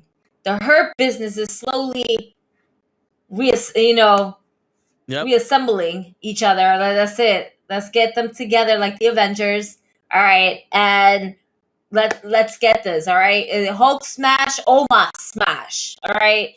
Word. But there's no way you're going to tell me we legit are going to have Brock Lesnar versus Omos. Omos is a tall nigga, but he's here on the roster. Bruh. Compared to Brock, come on now. Are they having that match on Raw? Bro, he wants to go ahead and have it for WrestleMania. It's a WrestleMania challenge. It's a WrestleMania. I can't. I know we're going Hollywood, Yeah. but I didn't think it was gonna be this fucking funny. What a fucking great comedy movie this is. Omas, and Yeah. Brock. Not for nothing. After the challenge has been issued, I would not mind watching Omos get F5'd. Because that's impressive to me. That's a big dude. Yeah. Yeah. I mean, I that would be impressive. But I don't want to see it at WrestleMania. I don't either. Put it on Raw. Do it on Raw. And it's going to happen. He's going to deny it. He's like, no. And then he's going to F5 him. And then he's probably going to be like, get your boy Lashley. Yeah. Or let's have Brock Lesnar versus Shelton Benjamin. Stop wasting our fucking time. Stop wasting our time. I would rather. My thing is that I don't. But there's no. I love Shelton Benjamin, but it's not a believable match that Shelton Benjamin will be able to go over Brock. It's true, but I would rather that than Bobby Lashley ever step foot in the ring with Brock Lesnar again.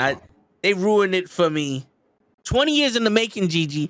20 years in the making. The minute Bobby Lashley came out on SmackDown, they basically said, we found a black Brock Lesnar. He was Division I wrestler in the Army. He went into MMA the same as Brock Lesnar. He's just as big as Brock Lesnar. He's just as athletic as Brock Lesnar. Motherfuckers are almost the same age as Brock Lesnar. They said, we found ourselves a black Brock Lesnar. This is Hogan and the Warrior all over again. And they fucked it up. This was Goldberg and Brock Lesnar, WrestleMania 20. They fucked it up. 3 times.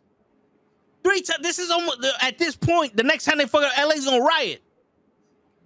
You think LA stands for shit like that? It needs to be a clear winner. I don't want them in a cage match. Don't put them in a cage. A cage doesn't a cage. A cage match a cage match used to help. I don't know how, but it used to. Yeah. But it's like, we're gonna stop people from coming in. Rah rah rah, and niggas like, the top of the cage is open. We can just beep beep and just climb on in. It's.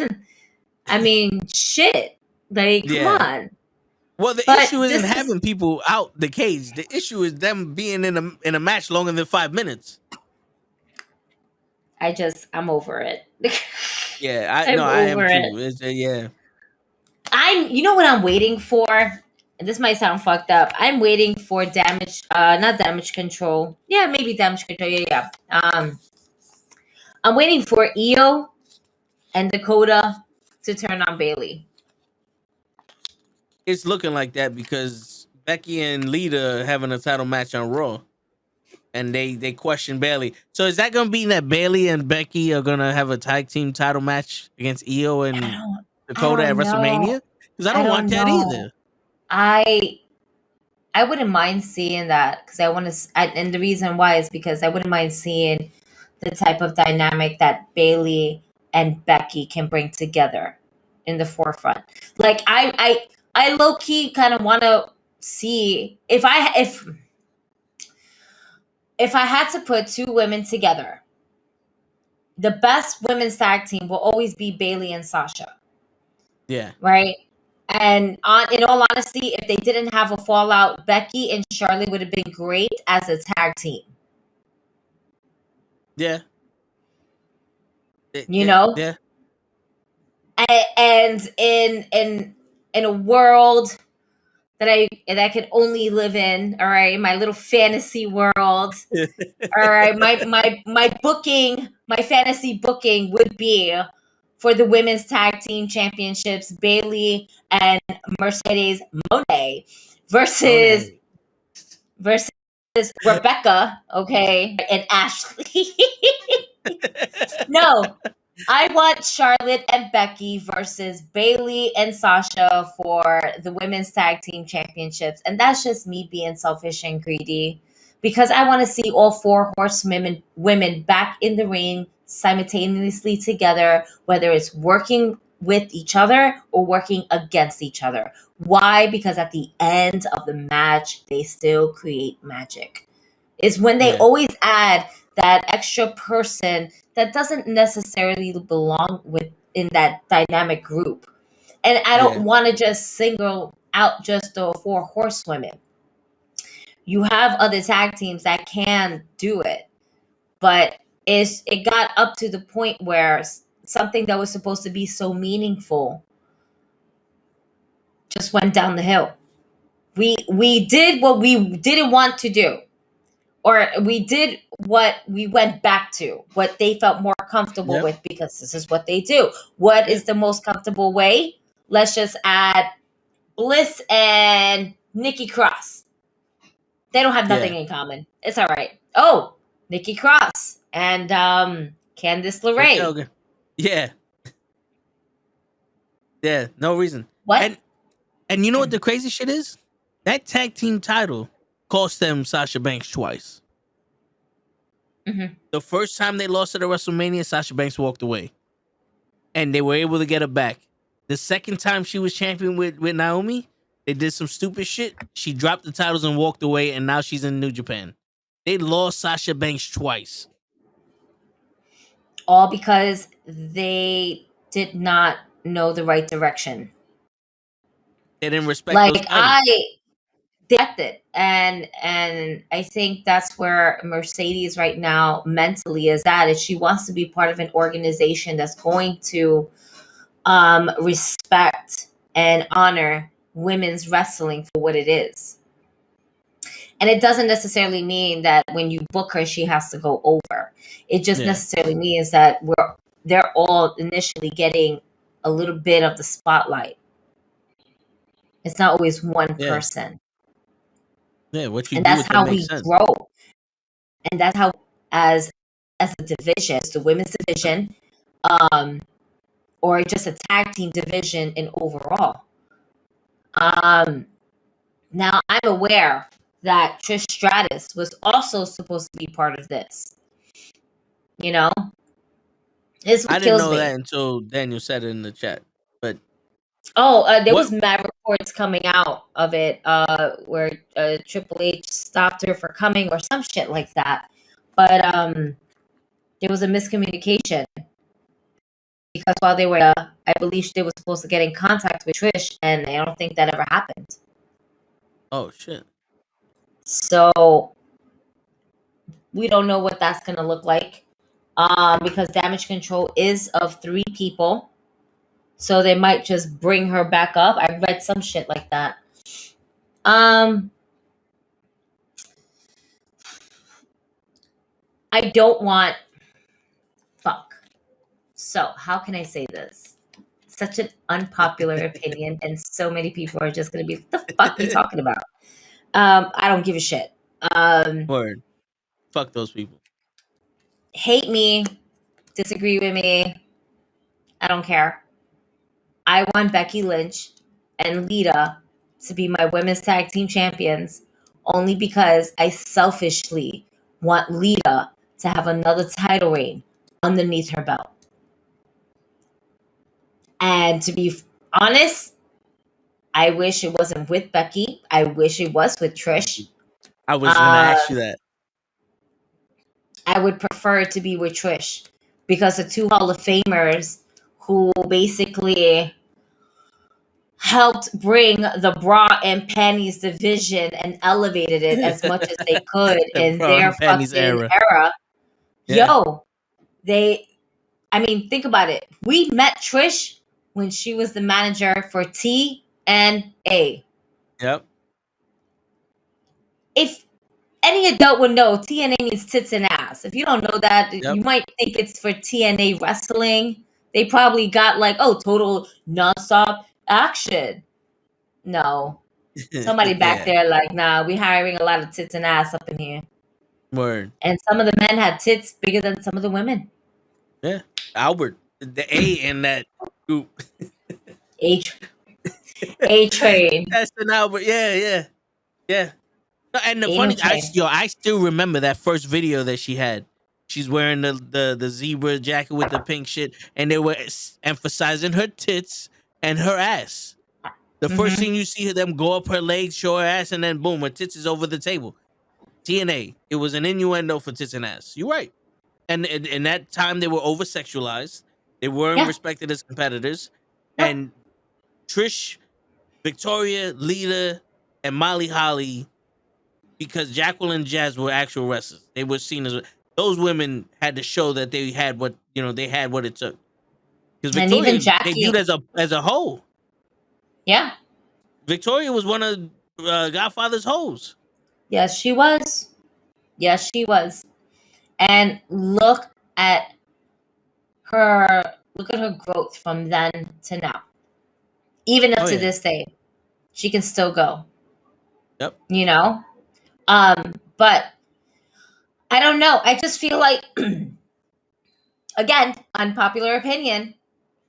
I would prefer to have Lita and Trish as women's tag team champions to kind of not only just to be like, oh, we're giving them to like legends, Hall of Famers. They're not even really active on the roster right now. They're not for ladies and gentlemen. The women's tag team right now, the champions, hasn't put those titles on the line. So when Becky actually said they've been collecting dust, they have been collecting dust. They've been getting wins, but they've been getting You a single fool. wins. My bad. They haven't been fucking getting. I Wow. pressed the wrong button. That was my fault. That was for show. Show was supposed to be 20 minutes ago. I feel like this is another moment of NXT, me putting passion and you calling me a fucking fool. You asshole. Anyway. That was legitimately the wrong button I pressed. It was on the wrong option. My bad. When you look at you, you're not even showing your I was face. I was blowing my You're like, nose and I just nah, I'm not here, folks. I'm so yeah. sorry. We can't do I this was hacked. today. I was hacked. My restream was hacked. Oh shit. So yeah, nah, it might be an unpopular opinion, but I would love to see Trish and Lita hold the tag team titles. I will never see them win a women's championship belt. As dope as that would be, right? It's not gonna happen. Yeah. And not for nothing, I think them being the real pioneers of the women's movement and the women's wrestling movement, I think they deserve it. I concur. I think they deserve it because they were friends, and if they were the Bailey and Sasha of that era, and if they were a tag team division, they would be the champion. Agreed. And they know each other's moves so well, and you got the besties. Yeah. They are the besties. They are besties. So why not have that dynamic of and then on top of that, you got legends. That's like, yeah, nah, we're gonna hold the titles because in WWE 2K23, I'm like Roman. I'm at 99 right now. Word. You just got together when? 10 minutes ago? Is that when you got? Is that when you formed a tag team? 10 minutes ago? Yeah, like You Raquel won't and Aaliyah. last. Oh my god. That was like the worst fucking tag team champions in the Yeah. women's division. It did nothing for anybody. Yeah. Jack They thought shit. they were they were using this to get Aaliyah over because Raquel was gonna get over regardless. Yeah. Raquel, It's for true. her size, is going to get over regardless. Yep. She's a big fucking girl. She is literally Luisa from fucking Encanto in a human form. Boom. That's it. There's just a lot. um It's just Aaliyah did nothing. She's injured. Now she's on the sideline, and there's nothing that they're gonna do nothing with her. Yeah, I think we spoke about this. The women's division actually needs another singular title. yeah. Yeah, because they're not doing nothing with the world titles, and the tag team titles mean jack shit. And you want to know something crazy, Gigi? We Mm. started off me and show started off talking about Dominic, and I said Dominic needs the 205 title, the 205 live title, I'm because so disappointed in that title. if he was the They, 205 champion on Raw, he could I be wish getting they in would. his reps with actual I luchadors. wish they would just name it the Cruiserweight Championship. I I think do naming too. 205 just you downgraded it to a fucking number. Or Yeah, even don't even call it that. Call it the light heavyweight championship. I hear you. Something. The 205 life. No. It did nothing for TJ Perkins. It did nothing for Enzo. It did nothing for well, it was doing something for Pac, and then they just kind of Yeah, pulled the rug from underneath him. yeah. It But did good nothing for for him. Austin Aries. Right. But good for, Yeah, Pac yeah, for basically doing shit in AEW. Like, he can never go unappreciated there. yeah. That's true. Pac is showing why he's one of the best wrestlers in the world nowadays. Every time he gets out there, Yeah. I really, you know what like, I just, there's just a lot that's going on. Um, let's just move forward though. So yeah, we spoke about Sasha. We spoke a little bit about Bianca. Um, Bianca versus Asuka. We spoke about that. Like, yeah. um, I don't know when we're getting Alexa Bliss back. I'm hoping it's soon. That's another Um, disappointment. Alexa man, Bliss. nah, Lacey Evans is a fucking disappointment the way she's been packaged, but that's not here or Yeah, there. yeah, Who's yeah. we spoke about Roman and Jay. Who else do we need? Austin Theory. Austin I Theory is who's he going up against now? All of a sudden, who's up in his face? the rumor is Cena. The rumor is he's gonna wrestle John Cena at WrestleMania. Gigi, get this, bro. I would if you need them on WrestleMania, I would have Seth Rollins versus Austin Theory, and let Seth Rollins give the torch to Austin Theory and let him become a serious fucking champion, and have Logan Paul versus Cena. Because at least then you have two part timers that are just coming in. You have all the C Nation fans and all the Logan Paul fans, and it will be like two different sets of fucking people coming in, and there goes your numbers there. Cena can have his little promo shit with Logan Paul. He can bury Logan Paul, and Logan Paul can talk about him on the podcast and let them have their fucking 3, 4, 5 minute match. I Mm-hmm. don't want to see Austin. I don't want to see Austin Theory versus John Cena. Austin Theory versus John Cena to me feels like a fucking waste. It's another way to shove Austin Theory down our fucking throats. You know what it is that the reason why they're doing this now is because they know they should have done it earlier. They should have done it sooner. In all honesty, Yeah, prior to Austin Theory being the character that he is now versus then. yeah. Um, Remember they wanted to do it for SummerSlam. right. That's what I'm saying. I feel as though is that they missed their window of opportunity, and now they're like, let's do it before it's too late. Yeah, You know what I'm saying? Like, it's not needed. yeah. The train But left the station.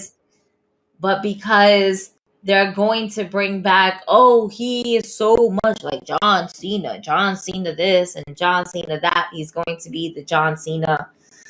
Like, I hate you, John Cena.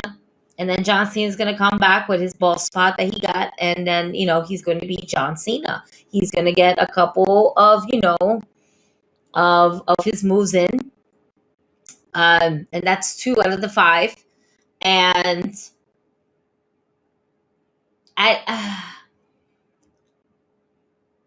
you're going to get this, and John Cena is going to win week in and week out on Monday Night Raw. Yeah. And then when it comes to the big pay-per-view, he's going to lose. And in all honesty, I don't see John Cena losing to Austin Theory. No. And this will be the second year in a row that Austin Theory's in a gimmick match. He had Pat McAfee last year. He doesn't need to do Pete doesn't fucking Pat McAfee already fought Austin Theory. He doesn't need to have another fucking bullshit match. Have him fight Seth Rollins. Everybody's so high on Seth Rollins. So let Seth Rollins do the fucking job for Austin Theory. Logan Paul can have Cena. Shit, fuck it. Let Logan Paul wrestle fucking Damian Priest or somebody. If he needs to wrestle somebody, The thing is that with Logan Paul, you have to... I hate to say it. It has to be meaningful. It doesn't have to be meaningful. It's just a story that the chapter has not closed. Seth Rollins doesn't need a title. Seth Rollins right now is that celebrity filler. It sucks because Logan Paul is a fine athlete, but he is not a fine wrestler. Yeah. Let me say it again. Logan Paul is a fine athlete, but he is not a fine wrestler. He is not a wrestler. He is an entertainer that can do moves. He is an entertainer that can do stunts, but he is not a wrestler. Kenny is not a wrestler. Toe is not a wrestler. I am not a wrestler. Who told you that? Nigga, you ain't a wrestler. All right. Yes, that we're going to GCW. Yes. Are you going to GC? No. Oh, stop. Super kick. Stop. Yo, kick another chair. Super kick party.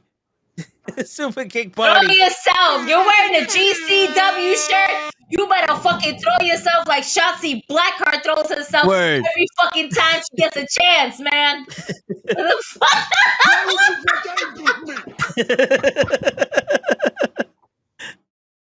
Damn, as soon as he gets Bob in this motherfucker, Steve fucks it up for everybody. That's it. It's gone. Yo, I gotta get my GCW merch. I will definitely be in the building for GCW this coming March 17th, folks. If you're there, say hi. I'll be there. Okay. Kenny. That's right. You know what? GCW style. Kenny is gonna go ahead and show you what it's all about. That's it. He's gonna hurt you. He's gonna put you in that chokehold. He's gonna shank you. He's gonna shiv you. That's it. He's gonna. That's it. Kenny don't play them games. Matt Awesome might got chancletas, but Kenny got the tierra. That's right. Put that chancleta down. This is sharp. This is tiki. You know. Word. What's up, Kenny? How you doing? We don't hear you. No. Put that down. You're muted. Put that down. I can't have nothing. You can't. You're a minority on YouTube. We're canceled already. Before anybody takes his lipstick, his chapstick. Kenny, you're muted, bro. Yes, you we are. Can't hear you. What the fuck you mean you're not? We're the ones that's telling you that you're muted, and how dare you go ahead and be like, I'm not muted. Yes, you are. Hit that refresh button. Kenny's like, I can hear myself. Yes, you can. Yes, you know we if can you couldn't hear yourself, that'd be a problem. But we can't hear you. That's the issue. Look at him. Yes, we can hear you now. I don't know. I have no idea what was going on with that because literally the settings are still the same. Steve, Damn, man. Steve, the tech guy, Word. with you. You get Bob and Steve fucks with you. Yep. I fucked with his brother. Word. Yo, you know what's funny? Show came on 5 minutes before we got on air, and he stood here for like 10 minutes. And I know. then, I saw him. That's why I thought it was gonna be him on here. Then I heard Gigi's voice. yeah, and I don't know where he's at now. He blamed the baby for not being on because he was going Wait, downstairs. didn't he And say? then, I was about to say, did he say he was going downstairs? Like, Yep. bro. yeah, well, the Wait. thing you don't know, Show's house, he has to go about 50 floors down to get to his thing. The dungeon. Yeah, it takes him about an hour and a half to go down those steps. He doesn't have an elevator yet. It hasn't been built. Yeah, he used to have a rope, but it was cutting his hands. What's going on, Kenny? Ain't shit, man. You know, I just got back from PA not too long ago. I was gonna Actually. say, I saw you pop up. I was like, "Fuck, you doing here? Ain't you supposed to be on vacation?" Yeah. So now I'm just here with you guys at work, as you can see. Nice. Yeah. So let me catch you up on some things. Okay. I may mention that I would rather see Jay versus Sammy and Kevin Owens versus Solo than Sammy and Kevin Owens versus the Usos Uh-huh. at WrestleMania. I was saying that Gigi was saying that she would rather have Trish and Lita go after the women's tag team titles except for Becky and Lita. Uh-huh.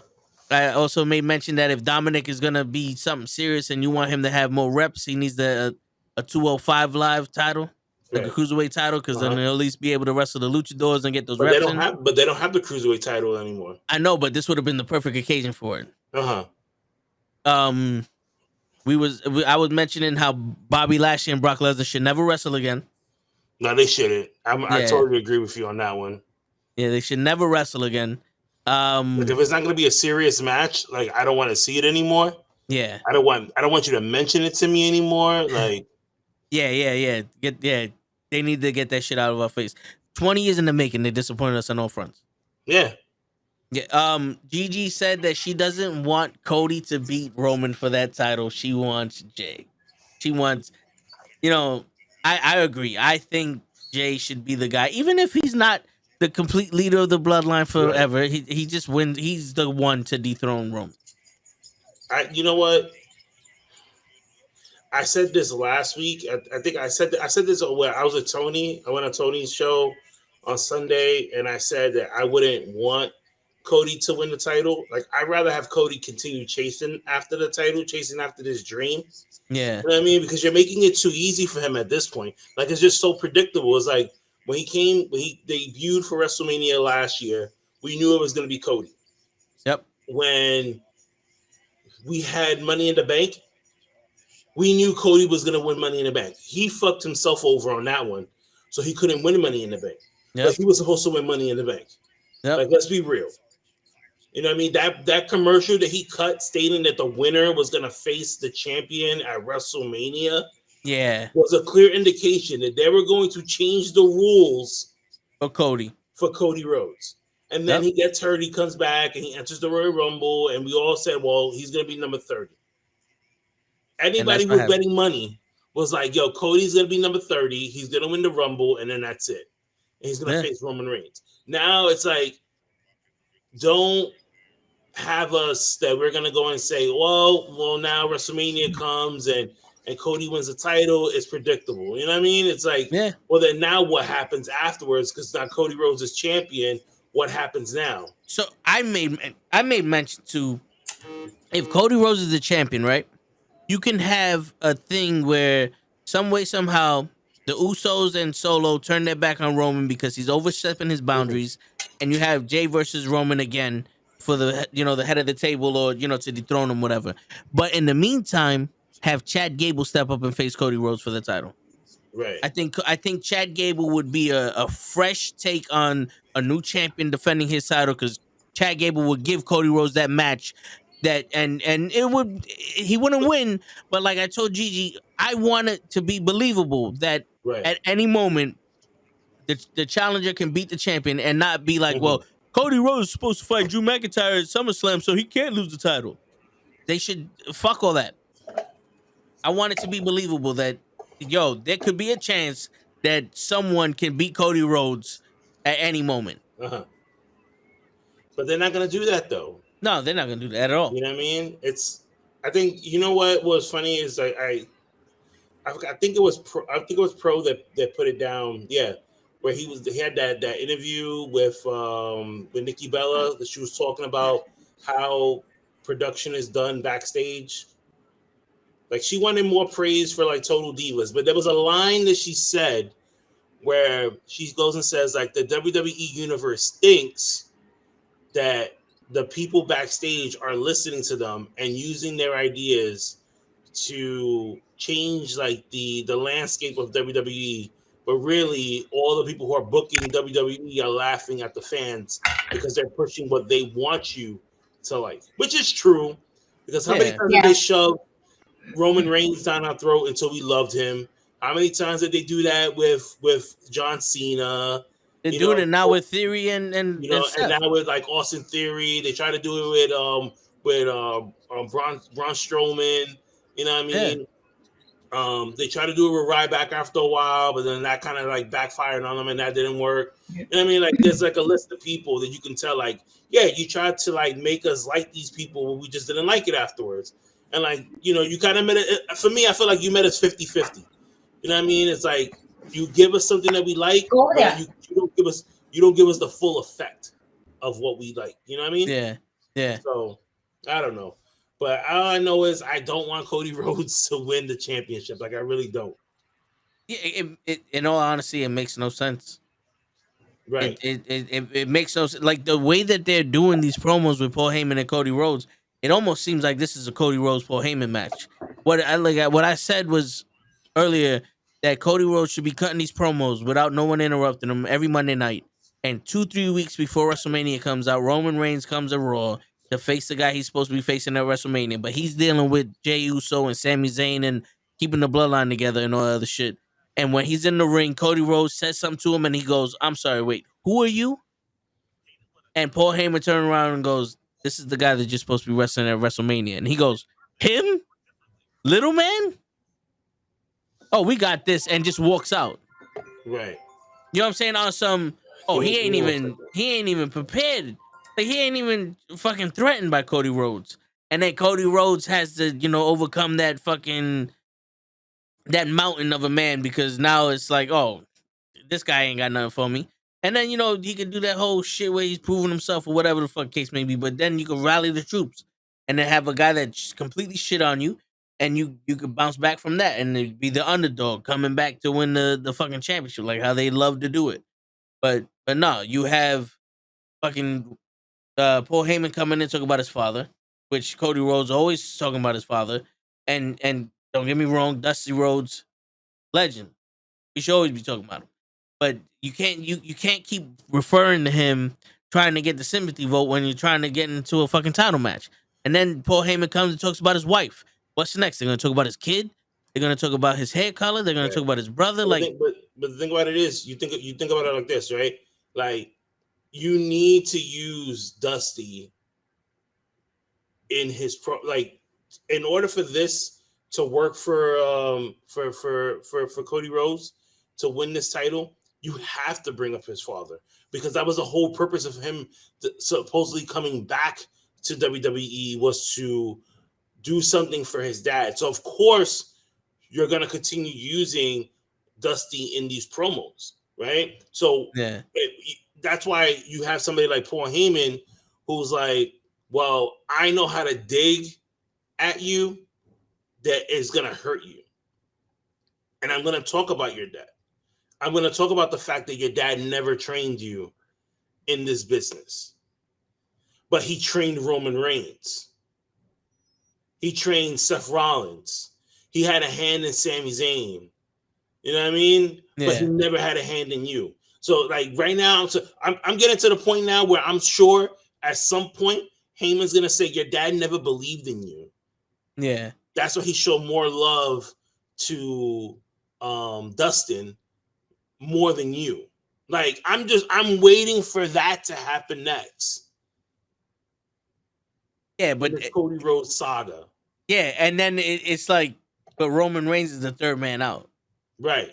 He's that man because it's like, all right, this is a battle between Paul Heyman and you Cody Rhodes. You think about it like this. It's actually a good thing for Roman. You have the wise man handle his business. Yeah, because that's why you pay the wise man.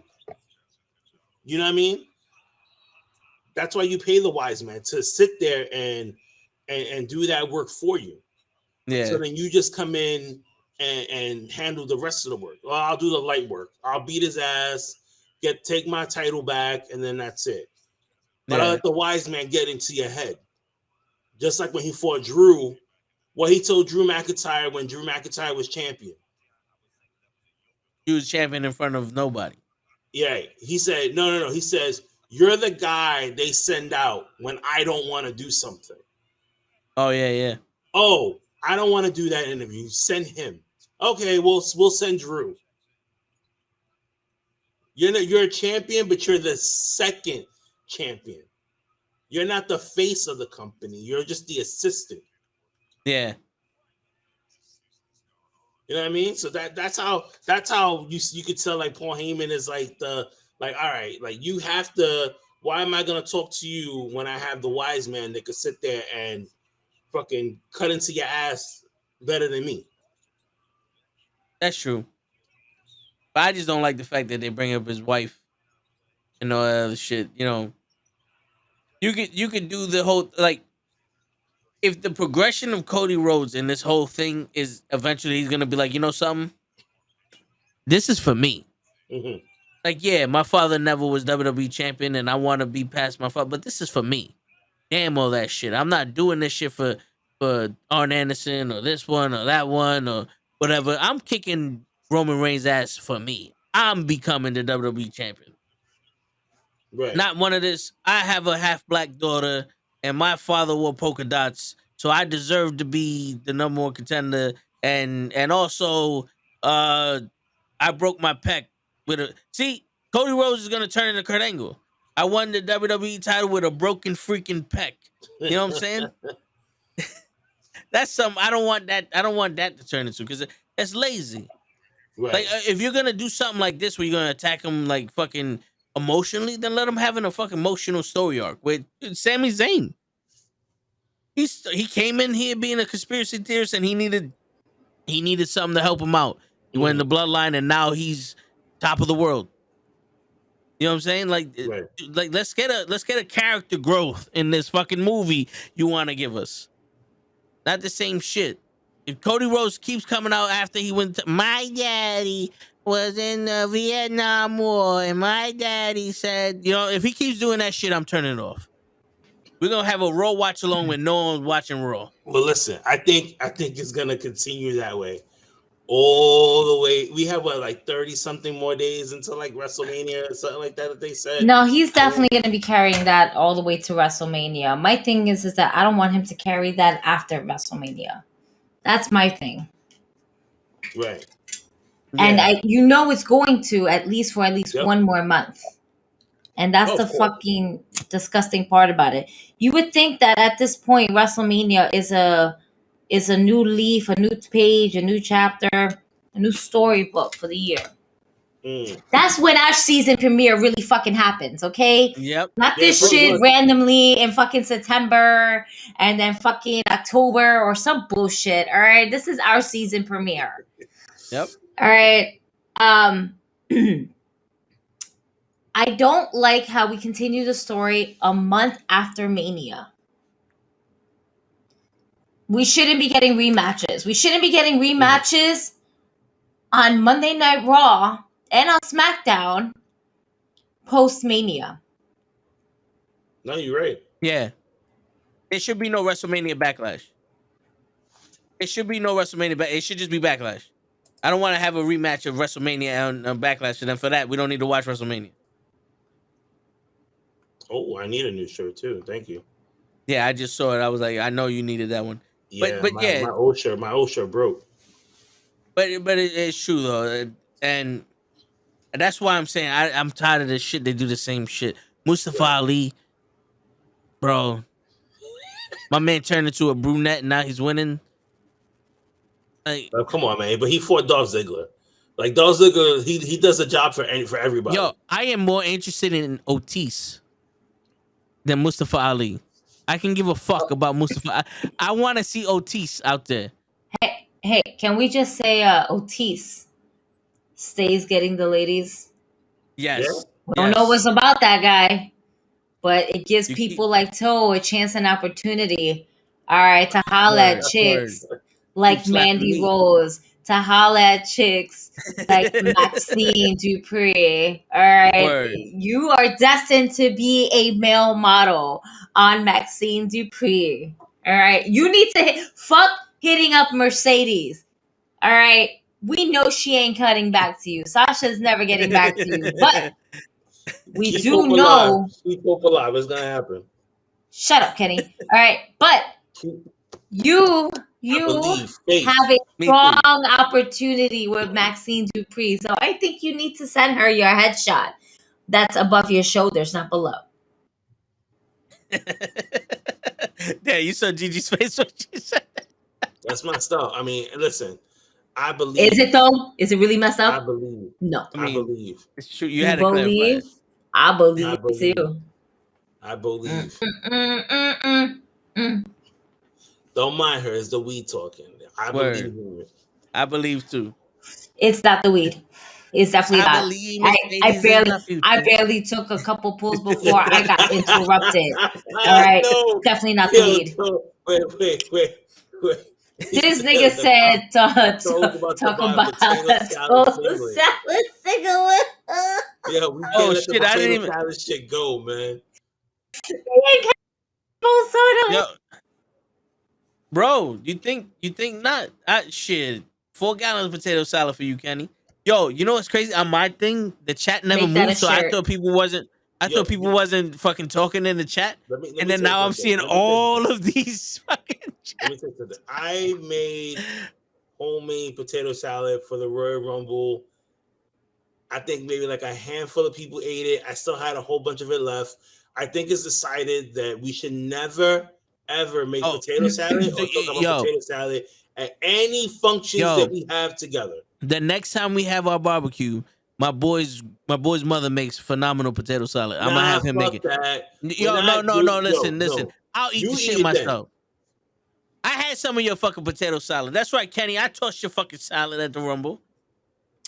Wow. Oh shit.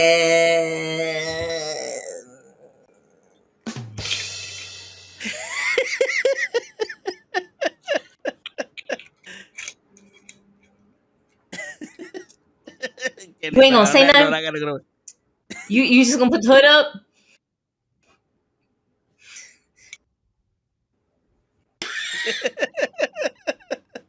Go on your own now. I'm not saying nothing anymore.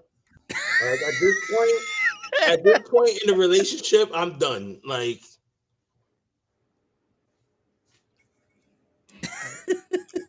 11:13. I'll remember between 11:12 and 11:13 to record this clip so we can put it on our page because yes. Wow. The things that come out of this man's mouth is just it's crazy beyond me. Like I don't know what he be thinking. You know, see, that's your first fucking problem. You think I think. I don't think. It just happened. That nigga just shoots off the hip. He just be like, you know what? Ah, it sounds good.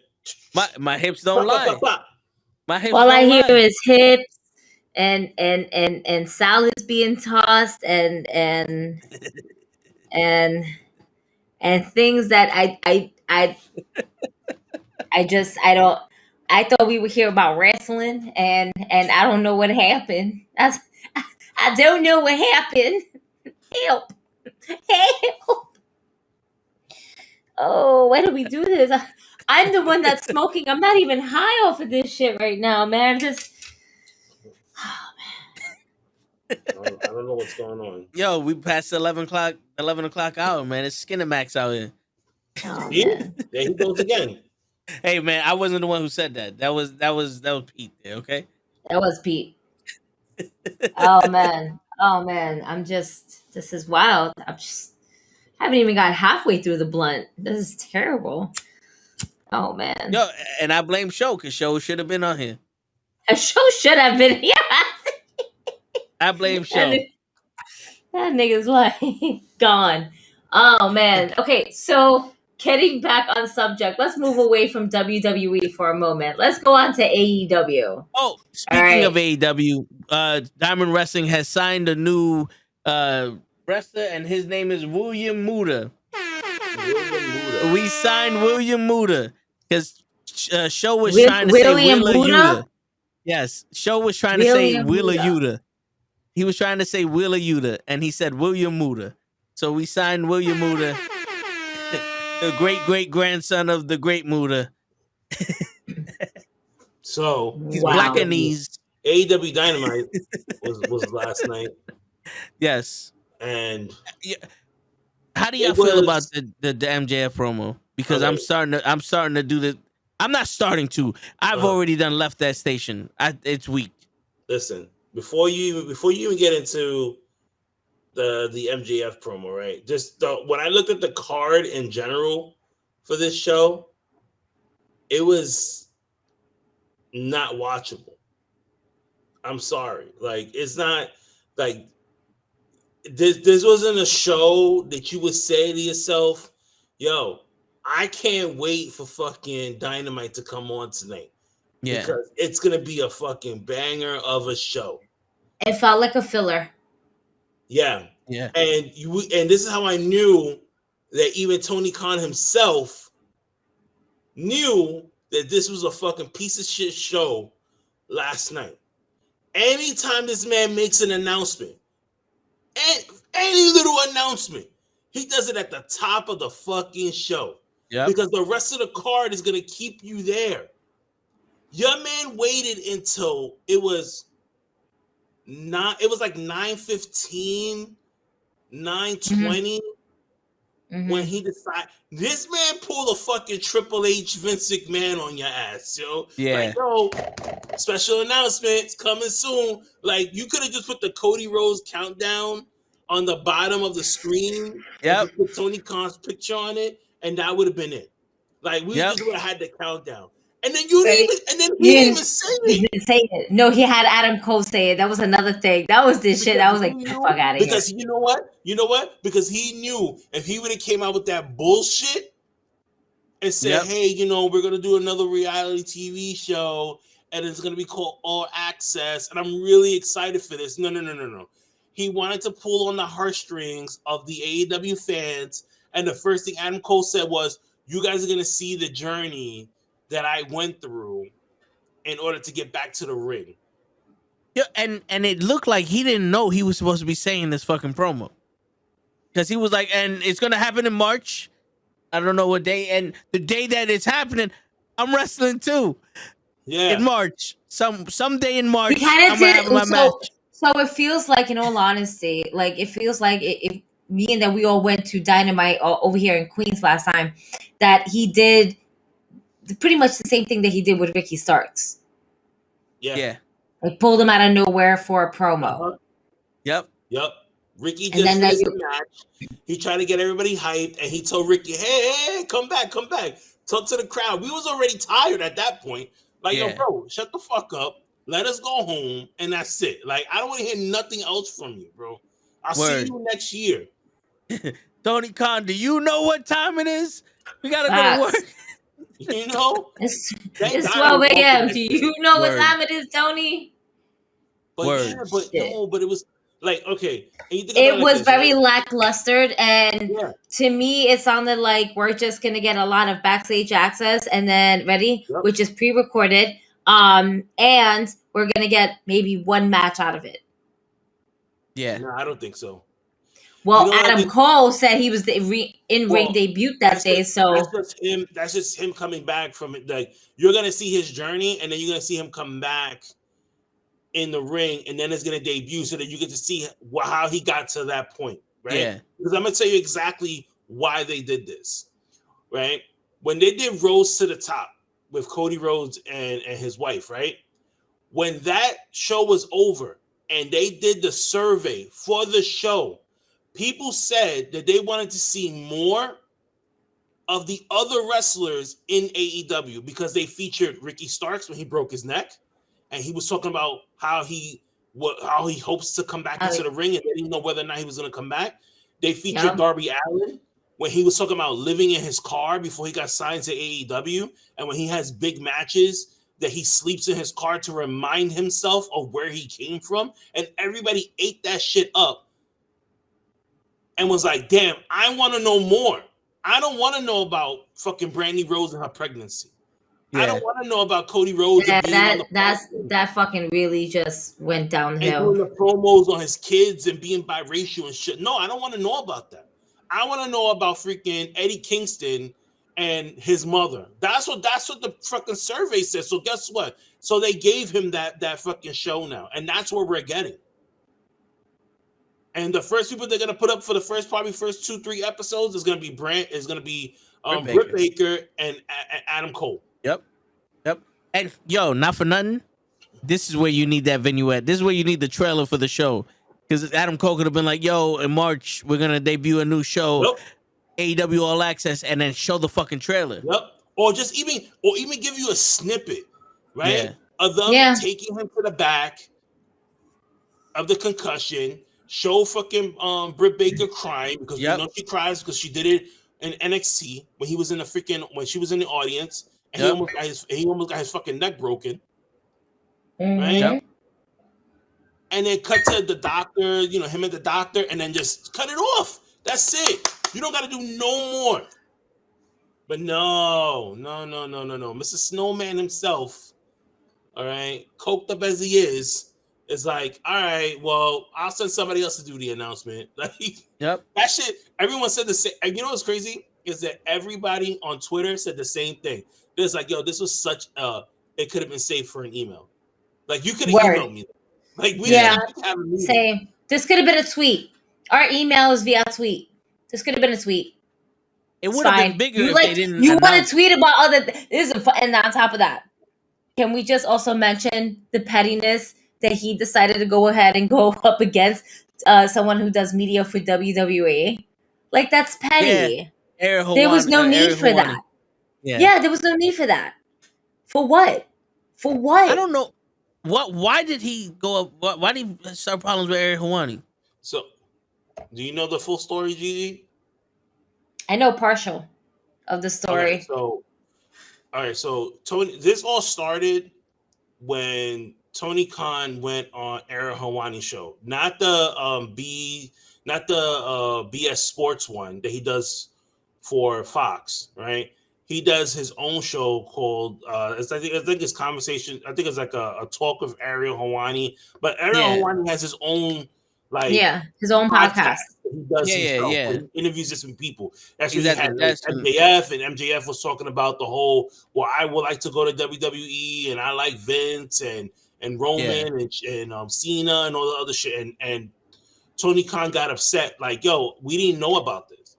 So Ariel Helwani was like, listen, you're more than welcome to come on the show and have a conversation. It just so happened that Tony Khan decided to take his offer after the brawlout happened, right? So Ariel Helwani answered, he asks really hard questions. When Triple H did the interview with Ariel Helwani asked him, so what are your feelings towards Tony Khan and AEW? Triple H had no problems answering that question. Yep. He answered it the best way. He answered it the exact same way everybody knew he was going to answer. Hey, okay, yeah, you beat us. Congratulations. But you beat NXT. You didn't beat Raw and SmackDown. Like, it's there's a difference. You beat our developmental, right? So when Ariel Helwani was just like, so, how do you feel about like WWE? Oh, I don't want to answer that. Okay, moving on. The whole CM Punk and the Young Bucks and Kenny Omega and the brawl out. What are your thoughts? Oh, I don't want to talk about that. Okay, cool. Can we talk about Cody Rhodes? No, I don't want to talk about that. Shit. All right. What the fuck you doing here? Let's talk about ROH and I don't want to talk. Yo, everything that Ariel Helwani asked him, he didn't. He was like, oh, I don't want to talk about that. Oh, I don't want to talk about it. Oh, I don't want to talk about it. Oh, but you know what he wanted to talk about? Fucking Rampage. oh, Rampage is going to be an awesome show this Friday because it was airing on a Friday when they did the interview. So then after the show was over, everybody was just like, yo, what the fuck was this? Like, Ariel Helwani aired the interview and he said, yo, this was one of the worst interviews I've ever had in my life. That's exactly what he tweeted. And Tony Khan took it personal. Tony Khan's like, oh, well, you know, like he tried to like You're he a said fake something journalist. smart. You're just as real as Like, Tony Schiavone, which no, but that was that's but mad disrespectful. but that was before because he was just like, oh, I just didn't feel like answering the No. questions. So then when Yeah, he but saw what was the sense of going on if you're not willing to answer the questions? Yeah. So now What's the point? he sees Ariel Helwani on Fox doing the stuff for SmackDown, and he felt some type of way. So when he said it, he was like, okay, so then what caught Tony off guard and was just like, that's when like made him fuel up was when Ariel was like, all right, Snowman, thanks for the love. I'll catch you some other time. And he was like, wait, he said that during the interview? Yeah. He said that in a tweet. Okay. He said that in a tweet. Yeah. Yeah, he called so that's when and Snowman. And he put a little snowman. Yeah. Yeah. And everybody knows what that means. Yeah, you know yeah. what I mean? Like, choked up. Yeah. So then that's when they went back and forth, and he was just like, "Oh, you're like less credible than Tony Schiavone." Poor Tony Schiavone had nothing to do with this. Yep. Word. You know what I mean? His name. He's just getting thrown underneath the bus for no fucking by his own boss, by his own employer. He's making that look real bad. Word. I was like, for me, I'm like, nah. Tony Schiavone deserves better than that. And you know what's crazy is what I loved is Michael Cole, because you know Michael Cole doesn't care. Michael Cole already said it on Pat McAfee show. I think he's almost done with WWE. Like he's gonna end up retiring soon from WWE.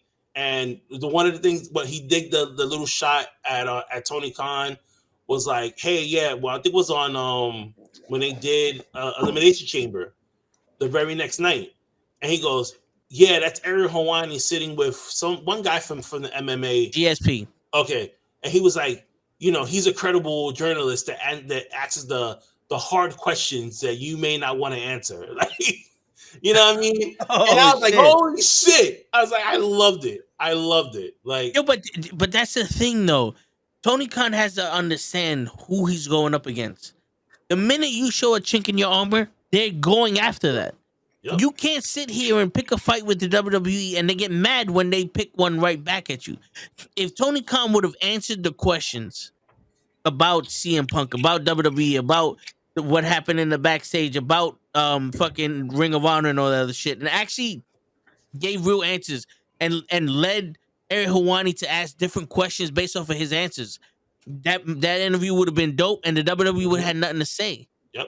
He picked a fight with Ariel Helwani. The problem with Ariel Helwani is Ariel Helwani, the UFC picked a fight with him, and that just made Ariel Helwani even more fucking popular. Because Ariel Helwani is originally an MMA news reporter, but he leaked that Brock Lesnar was gonna debut at UFC 100 against Mark Hunt, and Dana White got mad at that and banned him from the UFC. Fox didn't know that he wasn't allowed at the UFC events when they hired him, so that's when he was like, "Oh shit, you can't cover the UFC fights because you're banned from the UFC events." So they had that issue with him and Fox and all that. But he had that beef with the UFC, and he came out on top of that.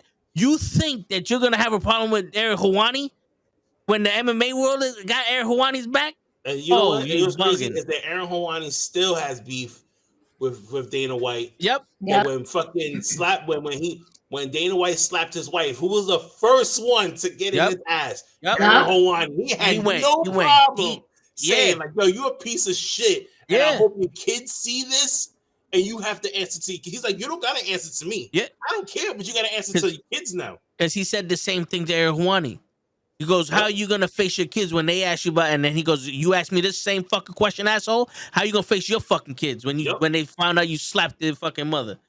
Yeah, he went right back at him. You know what, Aaron? And then you think that because like you said something to him about his journalism, he's not gonna get at you. This man went after a guy that's first of all, Dana White is like 3 times the size of fucking Ariel Helwani. Yeah, he is. And he knows, and I'm sure that if he wanted to, he could fucking choke Aaron Hawani out. And Aaron Hawani was like, I don't give a shit who the fuck you are. I slap the shit out you. Yeah. I think Aaron Hawani's from the Bronx because that's the only type of people that I know. Yeah. Well, they don't give a shit how tall you are, how big you are. Yeah. Bronx and what it is? People, they don't give a shit. They'll smack you in front of your mother. You know what it is? Aaron Hawani, he's from Canada. But he came up around the MMA when Pride was there, when UFC first started, and all these fighters were, had that ego. And he was the only one that had the balls to ask him the questions that no one else had to ask him. He got his street cred. Yo, Rampage Jackson loves Aaron Hawani. He got his street cred off of these fighters. He learned the way you make it in this business is to not be scared of none of these motherfuckers. If he had an interview with Vince McMahon, he'll ask him about the fucking allegations. Yeah, and I think that's a reason why Vince, Vince would never do an interview with Aaron Hawani. No, because he knows he's like, yo, I'm gonna ask you these questions. Yeah. Like, it'd be like Brian Gumbel all over again. You remember the Vince McMahon interview with Brian Gumbel on ESPN? Yep. And he was asking about the steroid shit. Yeah, and he threw the papers on the ground, and Gumbel was looking at him like, what the fuck you doing? He tried to scare him, and it wasn't happening. Niggas like, yo, you better just either you're gonna answer it, or you're not gonna answer it. Like, yo, let me know. And this is the thing. It's like, yo, this dude needs somebody to teach him how to be a fucking boss. Triple H understands there are some things you're not going to be able to walk away from. Danny's right. It was Bob Costas. Well, it should have been Brian Gumbel. But it was for HBO. Yeah. It was. Yeah, my bad. Listen, I don't care. Brian Gumbel's a legend. It should have been him. Dolph Ziggler the shit, okay? It should have been Brian Gumbel. Don't correct me when I'm talking, Daniel. You sit there and you agree with me. You correct them after. Yo, Daniel, you're the worst fucking news reporter I've ever seen since Tony Schiavone. All right? Don't make me kick you off my show asking me questions. Nah, I appreciate it. I knew I said the wrong person, but I just said, fuck it. We'll go with Brian Gamble until somebody gets it. Yeah. Until somebody corrects me, we're going with him. He's the guy.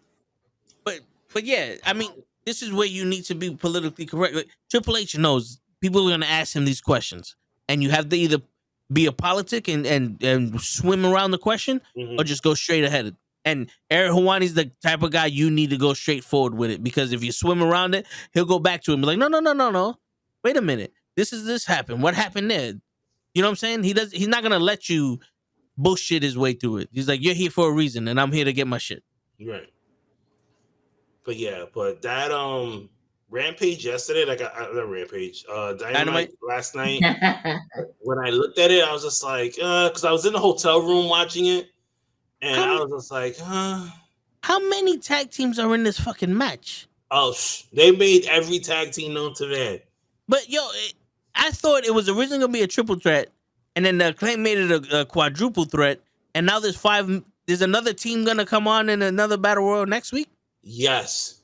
Mm-hmm. So there's gonna be 5 teams. Yeah. How are they gonna fit all these people in the ring? Oh, they will. There's only 4 corners. They will. They got it. They got this. All right, I guess they're gonna bring that back the fucking hexagon ring, I guess. But no, because you think about it, Well, yeah, no, you're right. How the fuck? That is. You know what? I'm sure that they're gonna come up with some type of way. Like, it's probably gonna be a fucking tornado elimination match. Yeah, where both 4 guys could be in the ring at once. Like, that's the only way I could possibly think of you doing that. Yeah, I thought Jeff Jarrett and what the fuck is his name? And Jay Lethal were already in the match. No, well, they're in the match now because they won yesterday. Yep, I thought they were already in it. No.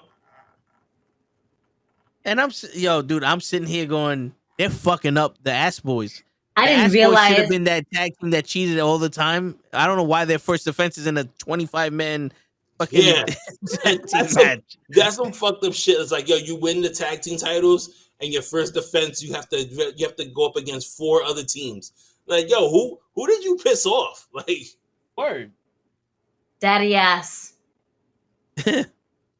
Daddy ass. They pissed off their dad. That's who they pissed off. And daddy ass is writing this like, you know what? Remember that knockout brawl Vince Russo did? We're gonna do the same, but to my boys. Nah, I didn't appreciate that. They hit me and they knew they weren't supposed to hit that spot. It's about that time to get that receipt, boys. Word. That's it. Daddy ass is writing this for them boys to get their receipts.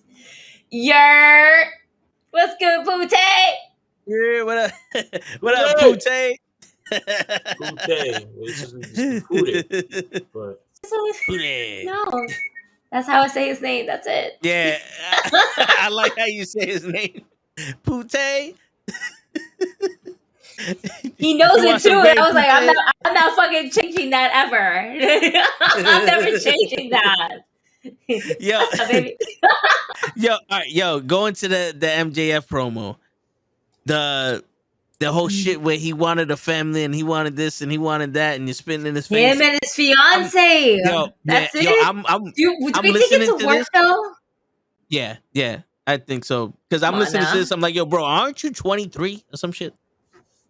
I mean, but they said that Fightful confirmed that him and his fiance are not together no more. Didn't he just post up a picture with him and this girl with a ring on?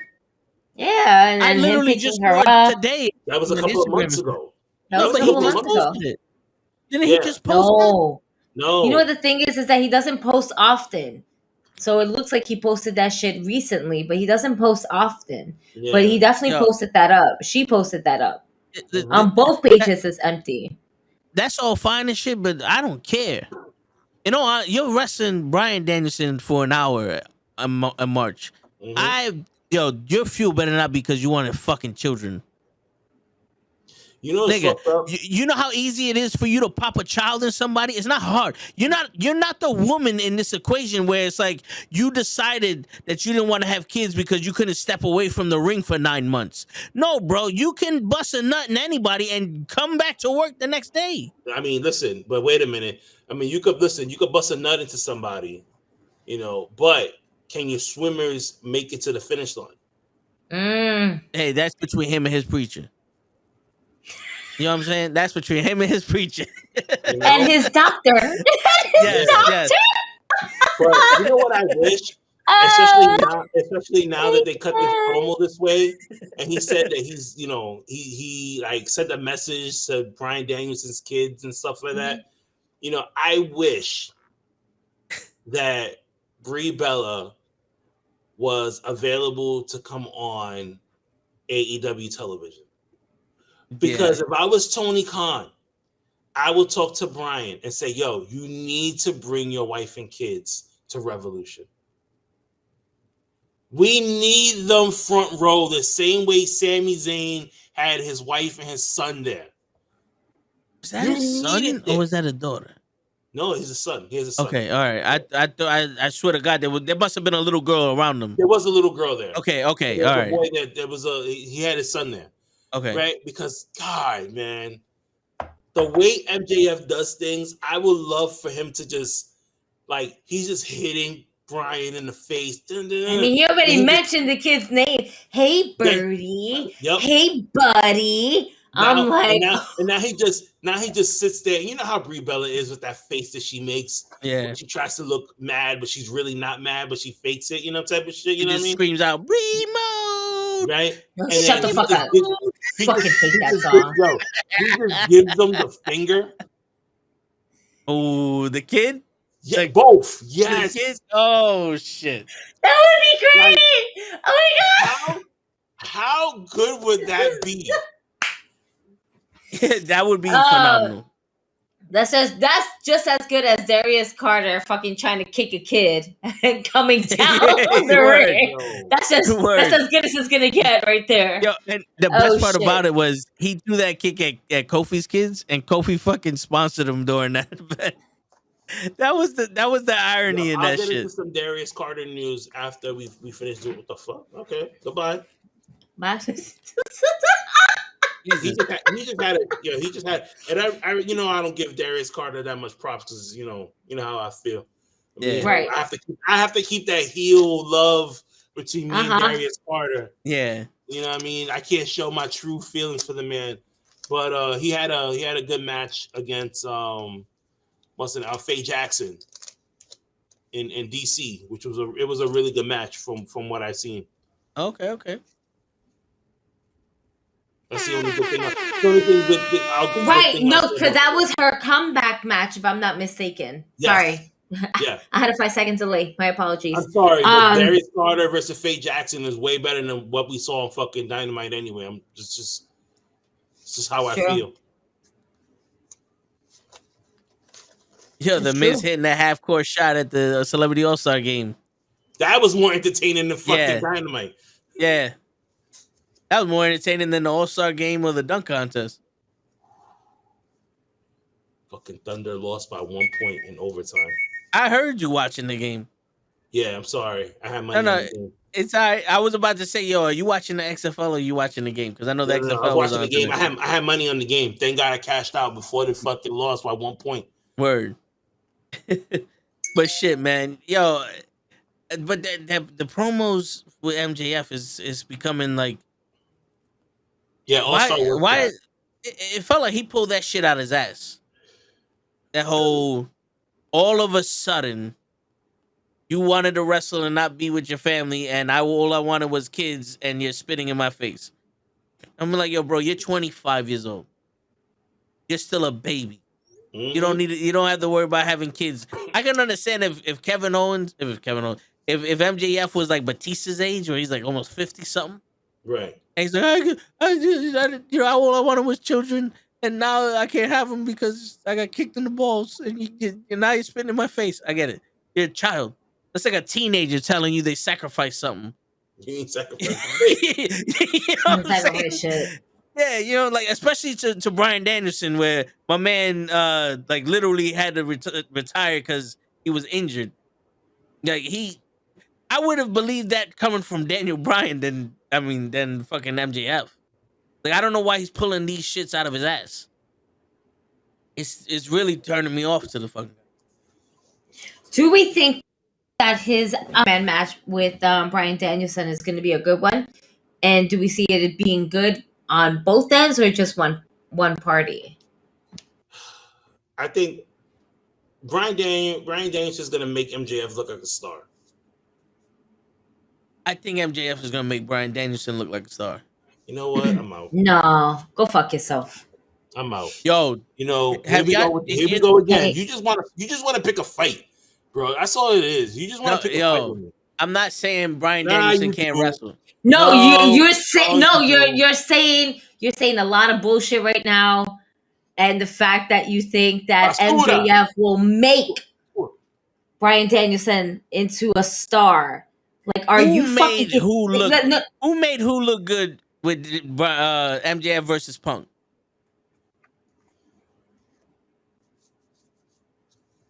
Well, MJF did, but that's because Punk has been rusty, where Bryan Danielson there was no ring rust to him. There's a difference. There's a fucking difference. Here's the thing, though. Bryan Danielson. Hold on. No, be quiet. No. Listen, let me explain. CM Punk had before he wrestled MJF, he had fucking shitty matches that he was botching fucking move. But did Daniel Bryan botch any fucking moves? We've been praising this man since he's gotten in. Let me explain. Okay? Let me explain. I answer. Bryan Danielson comes and he wrestles fucking Kenny Omega. He has one of the best matches I've ever seen him have with Kenny Omega. Right. He comes back and he wrestles Hangman Page. Those matches are left to be desired because of Hangman Page. Then he wrestles Moxley. Those wasn't anything either. Bryan Danielson has been giving you the same match. And not to say they're bad, he's been giving you the same match. MJF is a different breed of animal that he's been wrestling. MJF is going to give you a different version of Daniel Bryan's. Because we already seen MJF can have a technical match with Darby Allin, with fucking Ricky Starks, with CM Punk. He can make him look good. He actually, it wasn't the best match in the world, but we pulled a decent match out of Moxley. I'm saying MJF's style is gonna bring something different out of Bryan Danielson. That's all I'm saying. The minute I say it's gonna make him look better, oh, think that this sucks. Well, you know something, he does. But I'm just saying that MJF is gonna have a different fucking point of view for us to see Bryan Danielson. Because now he's gonna actually wrestle a wrestler that has a little bit of that old school in him, that's gonna be selling and that's gonna be having a story behind him besides, oh, by the way, I'm gonna kick you, and then I'm gonna kick you, and then I'm gonna kick you, and then I'm gonna kick you, and then I'm gonna kick you, and this is where the tricky part comes in. I'm gonna kick you again. Eat this man. Oh, now like this is why I ignore him. Just to add some color, I'm gonna blade myself because I kicked you.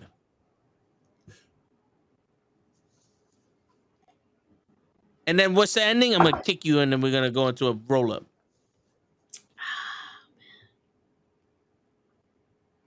You know what's bad, Kenny? That we let this man, that I apologize on my behalf because, you know, life.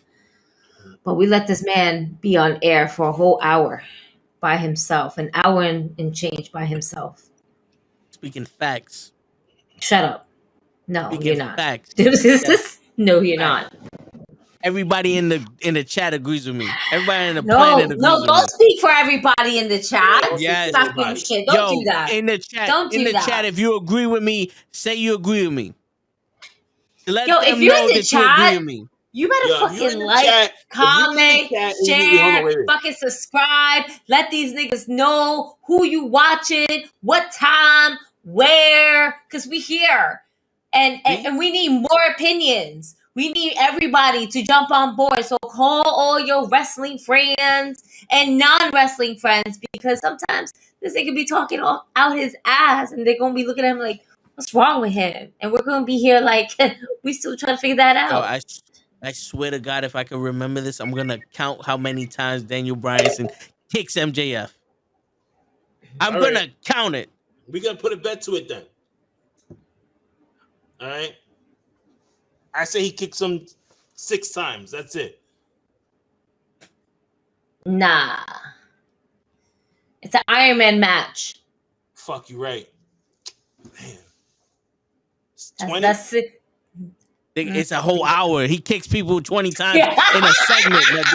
No, yes, he does more than that. He does more than that. He puts submissions. He put moves. He does the diving from the to the outside. All right. Pay-per-views in March, Leon.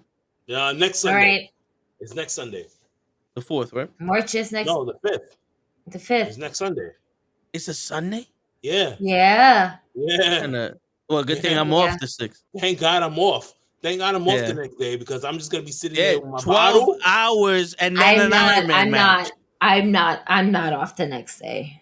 I'm gonna be here with my bottle. I'm gonna have my Pepsi, and I'm gonna have my fucking cognac right there on the side. I'm gonna text Gigi. Yo, I wanna let people know, and if someone wants to make a clip of this, you can make a clip of this. But everybody in the chat, you fucking soft, because this woman right here is asking you to not fucking agree with me. When I was here for an hour by myself, all I heard was, "No, you right. I hate Cody Rhodes. You right. Roman Reigns shouldn't win. You right. Kevin Owens and Sami Zayn shouldn't get attacked." Because you were by yourself and nobody else was here for a voice of reasoning. That's why I was here for the voice of reasoning. For those to be like, you know what? Scared to agree. Fuck out my face. This is why step 10. This is why step 10 is to go fuck yourselves. That's why step 10 is to go fuck yourselves. I am 1-800 facts. We never changed it. It's still on the wall. 1-800 facts. It's the fucking truth. Ain't no opinions here. Shit. We said this already. Time and time again. Your 1-800 facts are just as legit as the Snapple facts. No, my 1-800 facts is like Ariel Helwani. The truth.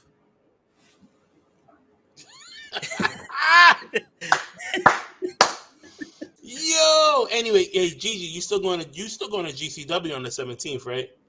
Yes. Okay, yeah, I'm off the whole entire weekend, so I'm gonna take the kids to my mom's house for that night.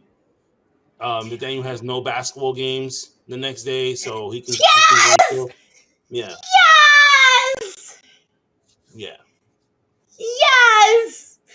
Friends on a birthday weekend on St. Patty's Day. I'm so trying my best not to get blackout. St. Patty's Day, right? Holy shit! It is, sir, and I'm actually going with Purple's best wishes.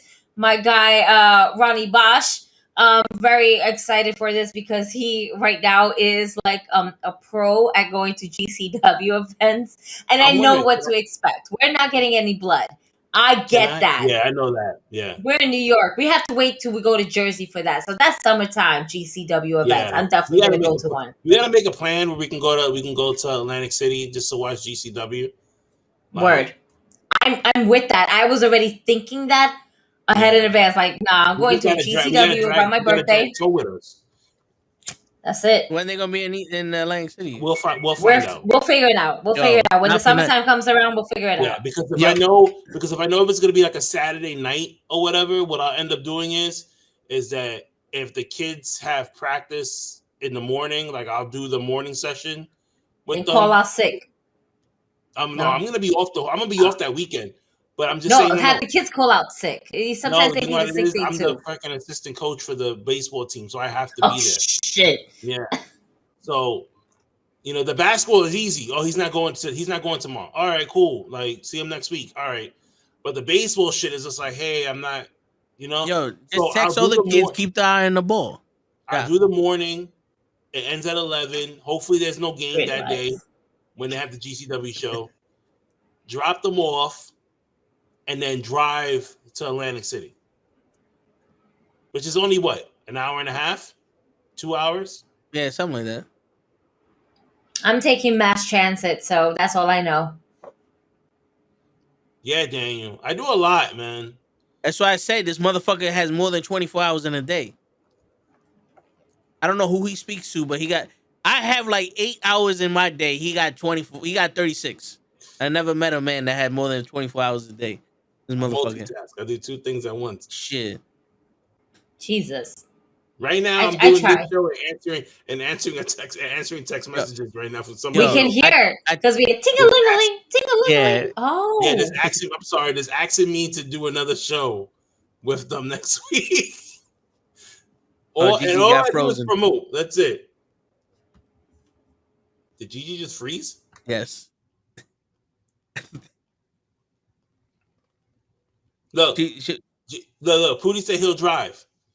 That's perfect. If Pootie could drive, I'm with it. Hey, you're back, Gigi. There you go. There you go. So that was weird. I didn't fuck around with anything, but my camera just disconnected. Steve is now fucking around with my camera because it just disconnected. No, I'm not touching it.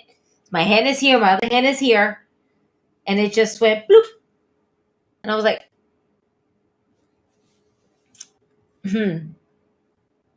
Fucking Steve. Steve. Fuck you, Steve. Yeah, because I took off for my birthday, so I have 2 weeks.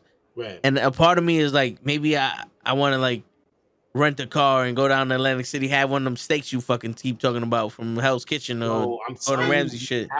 Listen, the only thing I say this, Gigi, right, is that when we go to GCW, just take some money to the side, right? I will tell you the price of I will send the menu off to you guys. All right, but the Gordon Ramsay Steakhouse that's out there in Atlantic City, you have to try the food that's there. Okay, I mean, it's a Gordon Ramsay fucking amazing. Hello, amazing. You have to. You know how many fucking episodes of Hell's Kitchen I've watched just to watch this man curse these niggas out? Oh, it's so fun. It's fun. When I went there in Vegas, I was the same way like Toad. Toad's like, yo, these I've never been there either. The prices? He was like, what the fuck? I was like, yeah.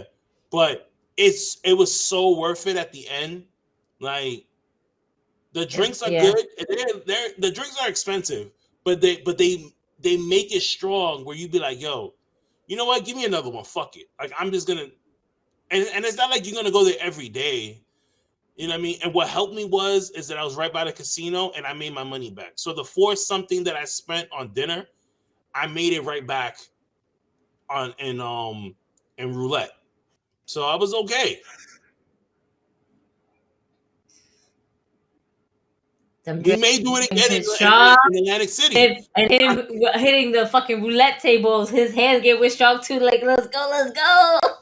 So, yo, listen, we may do it again because if I'm spending money out there, guess what? I'm like, yo, let's just hit the roulette table really quick. Let me win something back. Win something back. Like, shit. And I hear you. They give you free drinks anyway. So all I gotta do is sit by a fucking slot and be like, yeah, let me get a Hennessy and Coke real quick. All right, we'll be back, sir. They got real drinks like pina coladas? Yeah. They could do that to you. This nigga said, wait, stop, time out. This man said a real drink like a pina colada. Like, he likes some shit. Yo, let me tell you something that I noticed. Let me tell you something about Toe. So, right, like I said, I've known Toe for 1.5 years now. It's going on 2. Right, time is going by really quickly between us. Right, for a whole year, this man was trying to get me to go to a wing spot. Now he's trying to get me drunk. Right? Oh no, it's from DR. Straight from DR. It's from DR. It's from DR. Yo, that's what you can say. He's trying to get us drunk. He's trying to make us black out. Yeah. All right. He's like, blackout season is here. Like, he goes, yo, I'll bring this to the show. He's like, I'll bring this to the show. I said, you do know I have to drive back home, right? So do I. Yo, I don't care if I have to hit every kid in Brooklyn just so we can have some fun. It's a small price to pay. Wait, is this for March 3rd? Is this for March 3rd?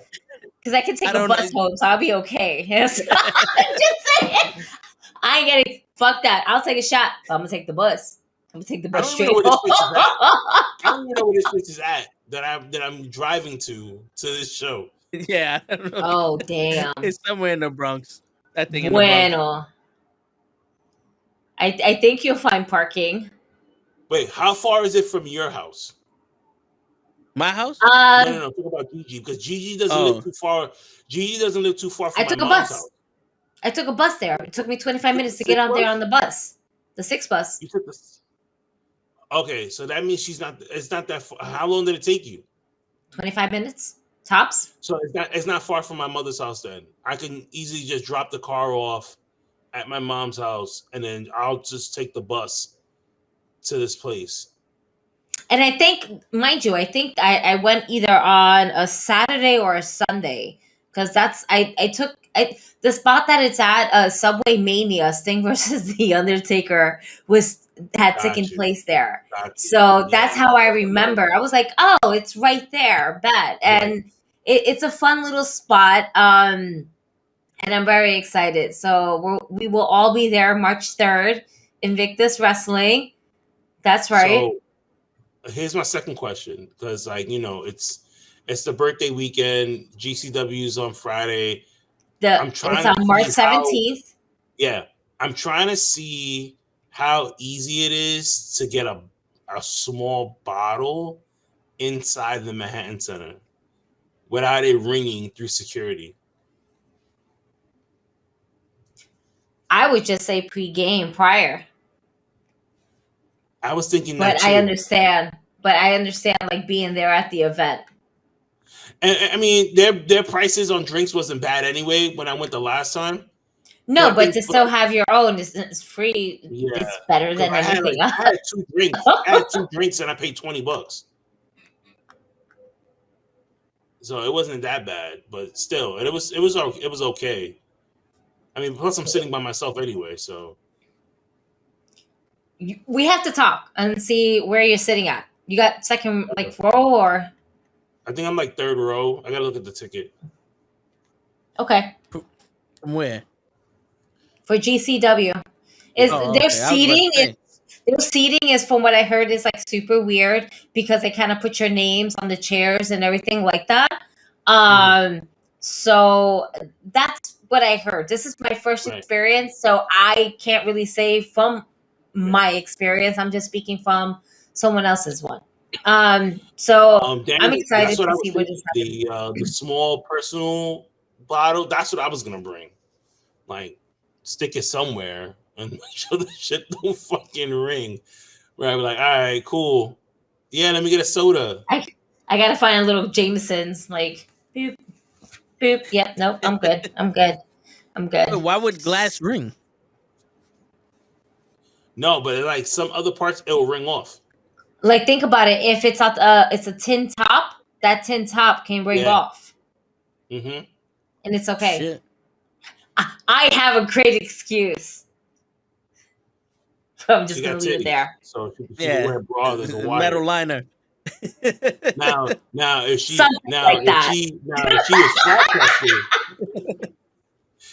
was flat chested, I'm looking at her like she's fucking crazy. Like, really?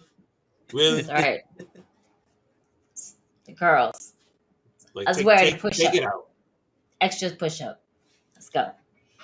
Yo, bro, just get a 7-Up bottle, empty that shit out, and put that shit in there. Nah, they don't. They don't. No, they don't let you do that. They don't let you do that. Yo, go to KFC, get that bag of Ice C or whatever, empty that shit out, put that shit in there, and put that in a big ass party size Lay's bag, potato chip bag. You just wasted money. Just doing that dumb shit. And they still not gonna let you bring that in. No, what are you doing? Put that shit in your nuts. I was thinking that. My man snuck candy in the movie theater. You can't sneak fucking drinks in the GCW. They don't check you in the movie theater. How you know? That man was checking you out. You know what? Wow. It's 12 o'clock. Wow. Wow. What else we have to say before we gotta go? I'm gonna take this advice, and I'm just gonna pregame before, because plus it's St. Patrick's Day. I'm sure the bar down the street from fucking Manhattan Center is gonna be selling fucking green drinks. I can take a couple of shots before I go in.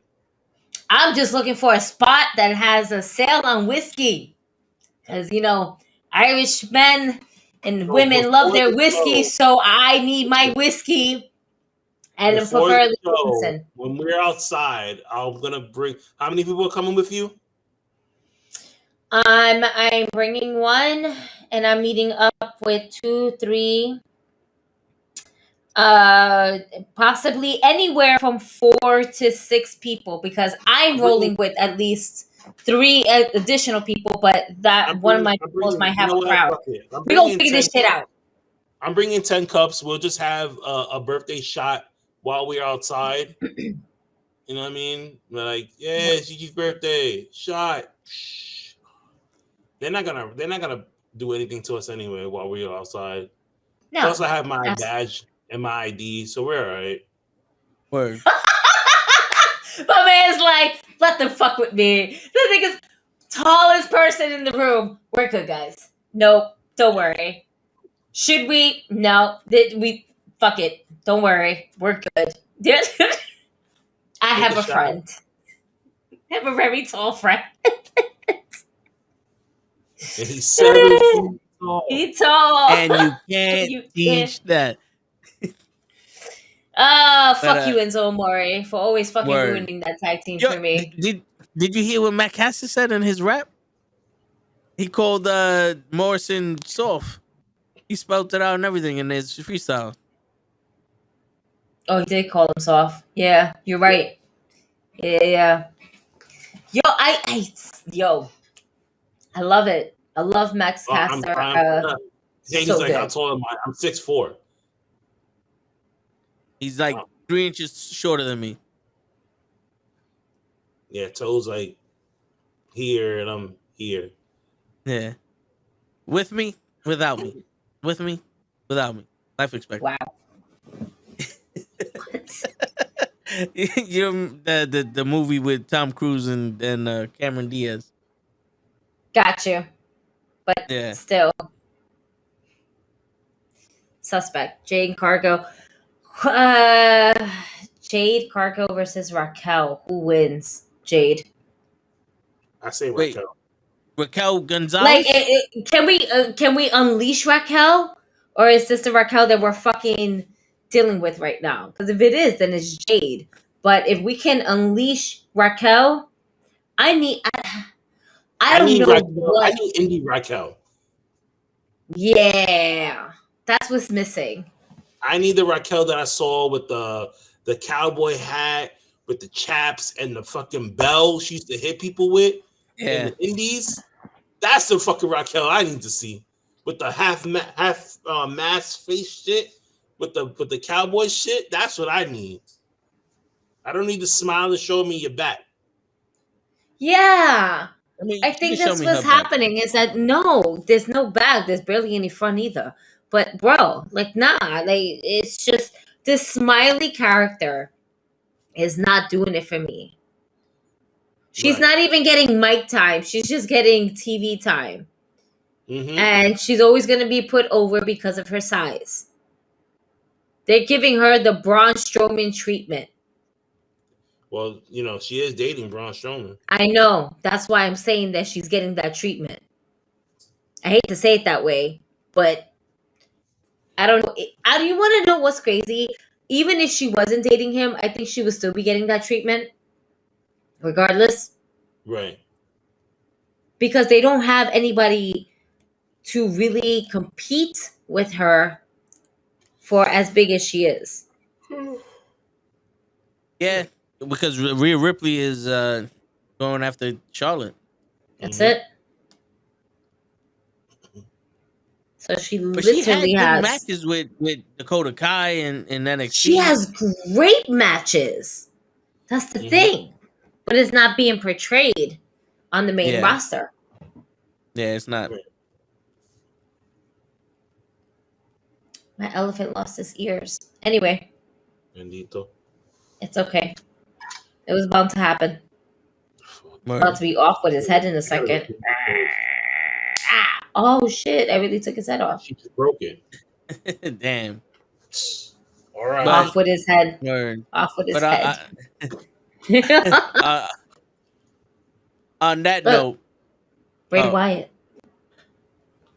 This is my lantern. That's Jiggly Wiggly there. That's Jiggly Wiggly. What used to be. Damn. We just ended this on a really dark moment. I apologize. Yes. Well, we're here for Bray Wyatt, and hopefully things will get better. Yeah. Word. Yeah. Word. Yeah. That's how it sounds to me. Yeah. Yeah. Wow. Him and Bryan Danielson. Yeah. What? So, no. All right, guys. Good night. And on that note, ladies and gentlemen, I hope you get kicked in your dreams by Daniel Bryan. And it's your friendly neighborhood knucklehead signing out. Peace, everybody. Night. Yeah.